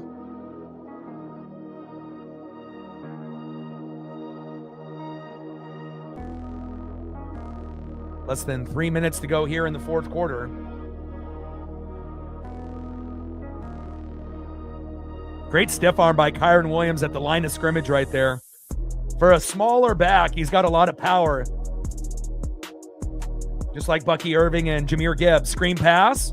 Blockers downfield. Touchdown, Puka Nacua. There he is. I told you he'd get in. Matthew Stafford. Puka Nacua. Touchdown, Ramley. 11-yard touchdown pass, and now they're moments away from tying the game up. Kick is up and good. And again, if they just were patient, they would have a 6-point lead right now with those 2 field goals on fourth down that they passed on. But now the pressure is really on Atlanta. Atlanta dominated the first half. The Rams have dominated the second half. It's just been a tale of 2 halves. Jekyll and Hyde. No Devontae Adams. No problem. And great job by Puka Nacua. Too good of a player to not get into the end zone. Mevis with the extra point is up and good. And remember, there's not very many teams that could do what the Rams are doing here today. Seahawks could do it. The Niners could do it. The Eagles could do it. The Bears could do it. And that might be pretty much it on the NFC side. And then, Broncos, Patriots, Bills, Texans, Jags. Some of those teams may be able to do this, and make that epic comeback. But very interesting. And again, I feel like the, Sean McVay got out-coached by Raheem Morris in the first half, but he's out-coaching Raheem Morris and their coaching staff in the second half. They need to be blitzing Stafford, to make it hard for him. And if you're just going to play man or zone and just hope that your guys are going to make the play, it obviously hasn't been working. You need to get back to what you were doing in that first half. And wow, last loss after leading by 21 or more, the Super Bowl against the Patriots when they were up 28-3. Oh my. And they were up 24-3 in this game, 21 unanswered by the Rams. And that will definitely bring up bad memories for Falcon fans and the Dirty Birds. Andrea in the building. What's good? What a fun game, and that's what we want, right? I mean, regardless if you're rooting for the Rams or the Falcons and whatnot, you just want to see a good football game late in the year. And a lot of the Sunday night, Monday night, Thursday night games have been electric in December. They were very good in September. They were garbage in October and November, and they've been, except for Thanksgiving, that was a pretty good slate of games. And now it's starting to get very, very good. And this weekend will be great. 2 games on Saturday, Buccaneers hosting the Panthers. Seahawks and the Niners on Saturday. I'll do both games. And then the Sunday night game, Ravens and Steelers for a chance at the playoffs. It's going to be a lot of fun. On top of the college football playoff games that we'll be doing as well. Kirk Cousins on 1st down and 10, going short middle to Bijan Robinson, incomplete. And if you've noticed, the Falcons don't utilize their tight ends or Kyle Pitts. And again, you have to be able to, again, I know you got Bijan, I know you got Algier, and I know you got Drake London, I know you got Darnell Mooney, but I feel like they need a better head coach and a better coordinator. When you got a guy as talented as Kyle Pitts and you don't throw him the ball all game, you had one throw right before half that wasn't even close to him, and that's it. And you look at all these tight end opportunities that the Rams have with Sean McVay, it just, you're leaving too many options unattended. You got to get Pitts an opportunity. Shotgun set. Cousins. Oh, guess who? Kyle Pitts. There it is. There we go. 11-yard pass. And did the ball come out there late? Let's look again at this replay. And now we have a 2-minute warning. But at least they're listening, to me at this point, finally. They're like, needs Kyle Pitts. Okay, here we go. That's a good catch.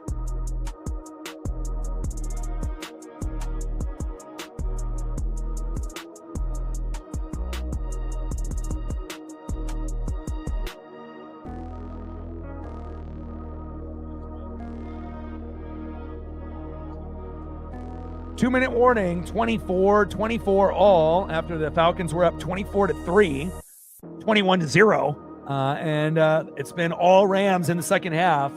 And Stafford threw a pick six. Hasn't looked like himself. Still is probably the NFL MVP. Got a chance to get to Puka late. And just like that, 24-24 all. Fun game. I'm going to go get my pup a little snack here. I'll be right back.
All right.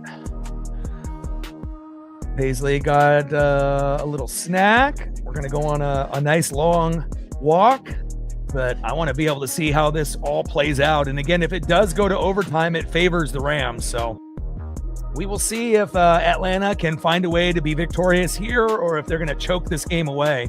And again, it was awesome to be able to see the effort, in the first half from Atlanta. It was kind of shocking.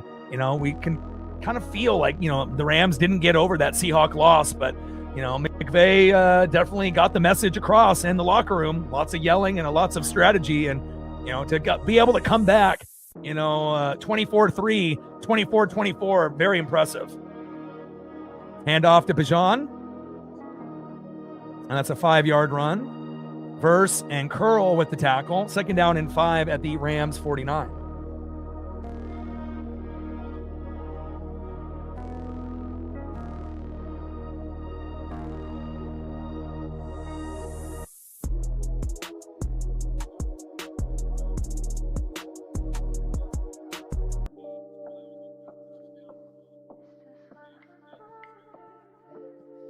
Shotgun set. Bijan Robinson off that left side for, it looks like about 4 yards. Omar Spates, the linebacker for the Rams, with the tackle.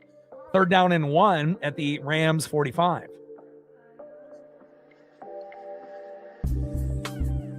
Yeah, Rams could definitely lose by 3. And again, they've left 2 field goals on the board by going for it. So normally when you leave points on the board, you lose, most of the time. And obviously great effort on coming back, and getting the game tied up. But, it definitely could be a 27-24 final Atlanta. Bijan Robinson off that left side. Nice 10-yard run. 1st down and 10 at the Rams 35.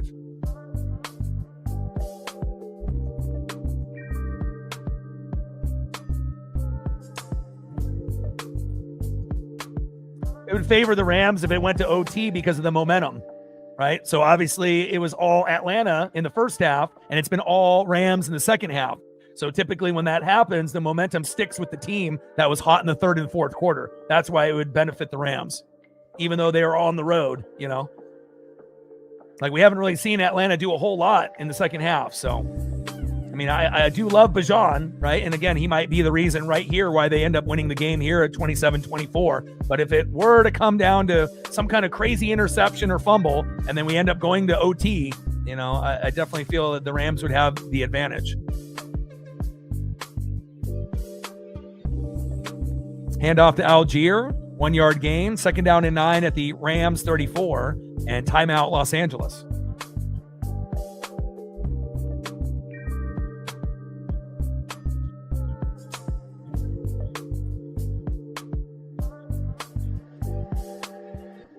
Yeah, and obviously Sean McVay and Raheem Morris are on 2 different levels, coaching-wise. Sean McVay is one of the best in the entire NFL. Raheem Morris, he's a coach. But I don't think anyone would even put him in the top 10 or even probably the top 16. So,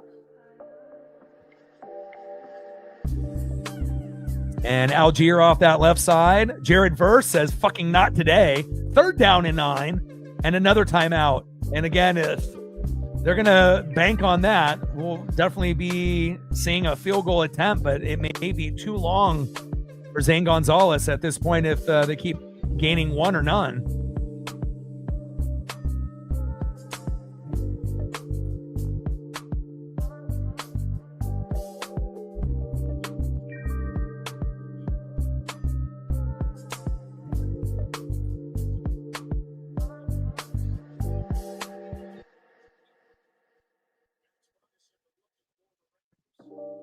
That's crazy. Verse with the block and the ball bounced right to him. You're not going to see that often. That's incredible. Got 30 seconds to go here in the 4th quarter. 24-24 all after Atlanta was up 21-0 and then 24-3. 21 unanswered for the Rams in the second half. And a 1-yard run by Algier. And that's going to be 4th down and 8 at the Rams 33. So I believe that'll be like a 48-yarder. And I think Zane Gonzalez can hit that, but now you're just going to have to hope for another block field goal. Not necessarily that they would block another field goal and run it in for a touchdown by Jared Verse, but, who knows? Anything could happen.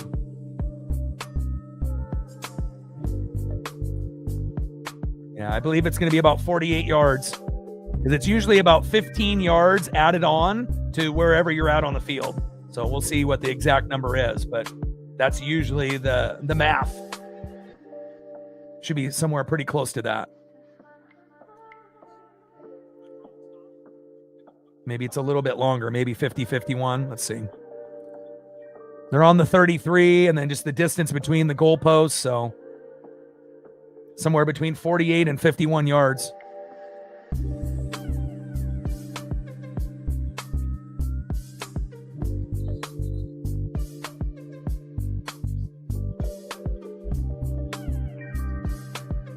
That's a 51-yard attempt. Kick is up and good. So it looks like it's 18 yards added on instead of 15, based off the goalpost here. 27-24 Atlanta. Nice kick there by Zane Gonzalez. Now the Rams got 21 seconds to try to tie it up or win the game.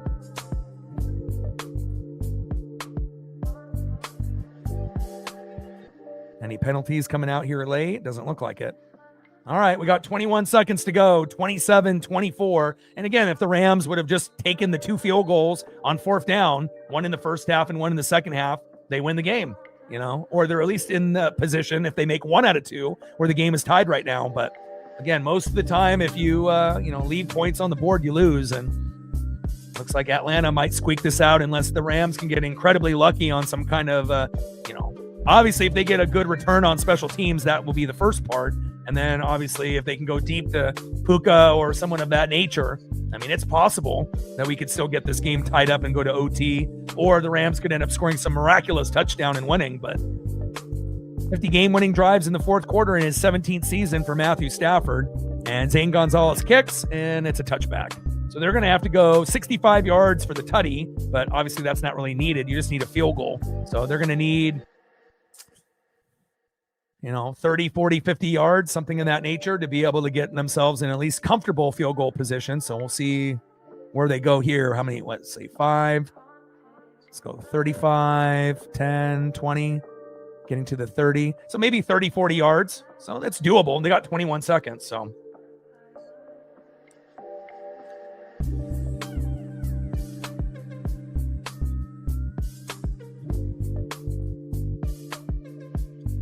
Rams have no timeouts left. So everything has to be towards the sideline. Can't run it with Blake Corum. Can't run it with Kyron Williams, even though Corum got injured and had to walk off. Everything has to be towards the sideline. Shotgun set. Stafford going deep to Xavier Smith. Incomplete. 2nd down and 10 at the Rams 35.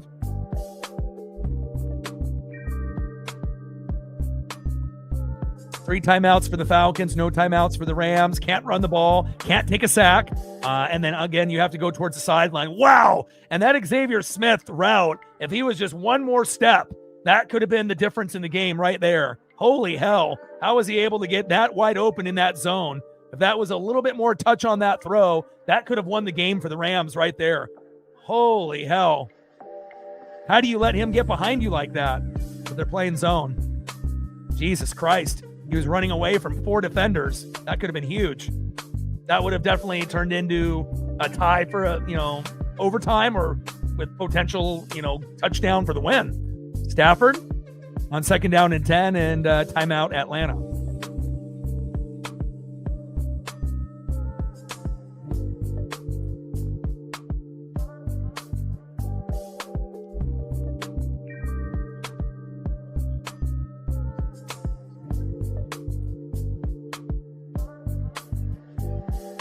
Yeah, BUCS, man. You should know that if you're a Buccaneer fan. No BUCKS, that's Milwaukee. BUCS only. 27-24 Atlanta. Hanging on by a thread. Shotgun set. Stafford going deep left to Tutu Atwell. Incomplete. 3rd down and 10 at the Rams 35. Yeah, it kind of looked like if he would have been able to catch that in stride, it could have, gotten in the end zone or very, very close, within, 5 to 10 yards at the very least. All right, we got 2 plays to go, 10 seconds left. And let's see if Stafford can get Mevis into field goal range. And Tutu should have had that, had a hand on it. How do you not come up with that ball? If that's Puka Nacua, that's caught. Alfred with a good, coverage there on Tutu Atwell.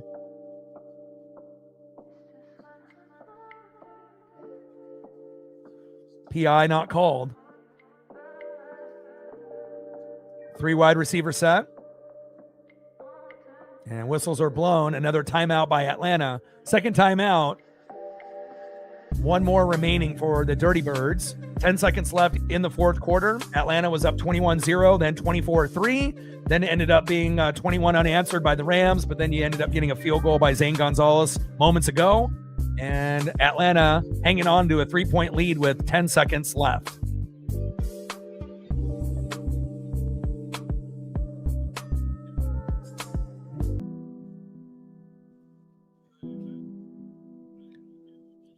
There you go.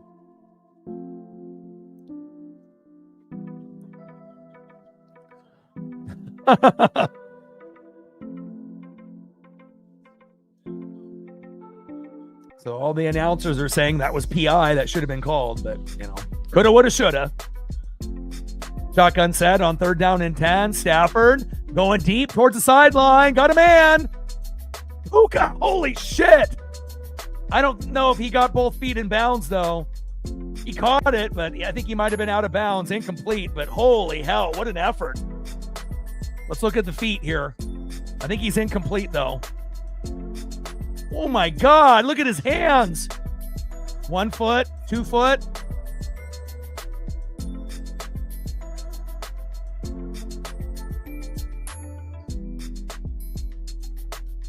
Okay, so it was ruled incomplete, but that's a catch, right? As long as he comes down with it. That's a catch, 100%. That's going to be overturned, no doubt. Wow. I think this is going to come down to overtime or possibly a Ram win. Holy hell. Puka Nacua, one of maybe only 3 guys in the NFL that could have made that catch. And, he was shut out in the first half, but Stafford has been going to him late, and that got overturned. Booth review, and that is a catch. Man, it's like, there's so many guys, that are so special with the toe drag swag. And one of the best catches I've seen all year, just based on where he had to have his hand, catching it one-handed and the defender having a hand on the arm. And he's actually holding his wrist right there. And then finally, let's go. Incredible.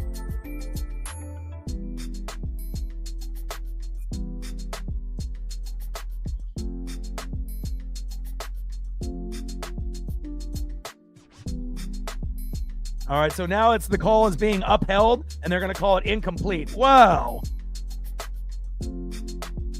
Rules. What you guys think?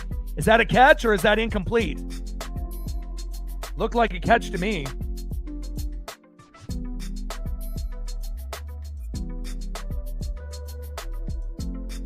Wow, controversial.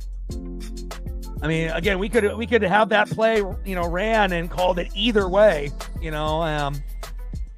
initially I didn't think he got his feet tapped in, but it looked like he came down with it with his hand. But apparently, if the ball was slightly in the air as he was coming down, I guess that would be the only way that you could call that incomplete. But he toe tapped and he had the ball and came down with it. But just at the point where he had it with one hand and his wrist was being grabbed, maybe the ball slightly came out of his grip, but still came down with it. But that's a controversial call right there.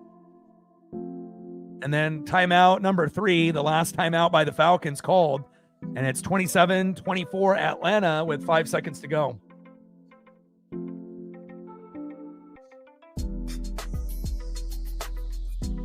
Chief will chief with a 5er. Stacks. Racks with a little Cactus Jack. Bang, bang. Another $5 holla on the Dono train. He caught it with one hand. His wrist was being held. He toe tapped both feet. And then as he was going out of bounds, the ball moved slightly, but I don't know if it was enough to call that incomplete, though. There was a little bit of movement as, the defender was holding his wrist as he was falling out of bounds, but still came, with the ball not hitting the ground. I kind of feel that was more of a catch rather than incomplete, really. But, shotgun set and going to deep to Puka, incomplete. And that is the game. Wow. This will definitely be a game that people are going to talk about. But again, the Rams deserve to lose because they gave up on those 2 field goals, right? They had 2 chances, one in the first half and one in the second half in, chip shot range, which would have been like a 20 to 30 yard field goal in the first half and the second half. They decided to go for it on 4th down and 1 both times and got stopped both times. And if they would have kicked both, guess what? They win 30-27. Or even if they only make 1 out of 2, then the game is tied 27-27. So when you leave points on the board, and I would know this being a Buccaneer fan and a Duck fan, when you get too aggressive, whether it's Chip Kelly, whether it's Dan Lanning, going against the Huskies, or, on the Buccaneers, you have to always take the points while they're there. You just never know, at the end of the game, how close it could possibly be. And again, at that point, they probably didn't think that they were going to come back. But again, if they would have just played within themselves, they could have ended up winning this game by 3, or at least went into overtime to give them a shot to win in OT. And I think that they would have won in OT if it would have went to overtime. And I don't know. I think that potential catch or no catch will be something that we're going to be talking about moving forward into the postseason. Because imagine if your favorite team has a situation like that, and you know, Sam Darnold goes to JSN and he has a catch like that, and that's called incomplete, and then you lose. That is very debatable. And I don't know. You guys let me know what you think. But after looking at all the replays, he caught it with one hand. His wrist was being held. He got both feet down. As he was going out of bounds, the ball might have slightly moved, and then it didn't hit the ground at all. Once he hit the ground to complete the catch, I think more times, than not, 9 times out of 10, that's a catch. So I'm not really sure why that they went, they ruled it incomplete on the field. I'm not really sure how they came to that conclusion, after the replay, but maybe not enough evidence for them to turn it over. But I don't know. Looked like a catch to me, but coulda, woulda, shoulda. Another controversial play in the NFL, which will make people think that the league is rigged, and people needed to win their money for the Falcons here tonight. So, oh man, crazy game. Well, I love you guys and I appreciate you guys. I hope you guys enjoyed it. Hey, if they would have given Kyle Pitts more opportunities, maybe they would have won by more than 3. But a great outing by Cousins. Bijan Robinson is an absolute fucking dog. Stafford was terrible early on, but Kyron, ended up giving him that lift at the end of the game, as well as Puka. And again, he ended up having a fantastic game. Final score: Atlanta Falcons 27, Rams 24. And again, we will be live. Potentially, I haven't decided yet if I'm going to be doing the Alamo Bowl with USC tomorrow. If we stream tomorrow, that's what we'll be doing, the USC Bowl game, I believe, against TCU. If we don't do a stream tomorrow, then I'll be live on Wednesday, New Year's Eve, for Miami and Ohio State. And I believe that's around 4 or 5 o'clock Pacific. And then, obviously, on New Year's Day, 9 a.m., bright and early, Oregon Ducks versus Texas Tech. Red Raiders, and then we'll continue, throughout the rest of the week when we end up doing Buccaneers and Panthers on Saturday at 1:30 Pacific, and Seahawks, Niners later on in that evening, and then Sunday night we'll end up doing the Ravens and the Steelers for a chance to be able to make the playoffs. So we're going to be busy. So if we end up not streaming, you can check social media and that'll let you know what we're doing and whatnot. But we have a lot of NFL and college football on tap this week, and I hope you guys enjoyed the stream. Like, sub, donate, comment, share. If you haven't smashed that like button yet, please do on your way out. And what a fantastic matchup, and it's a pleasure calling games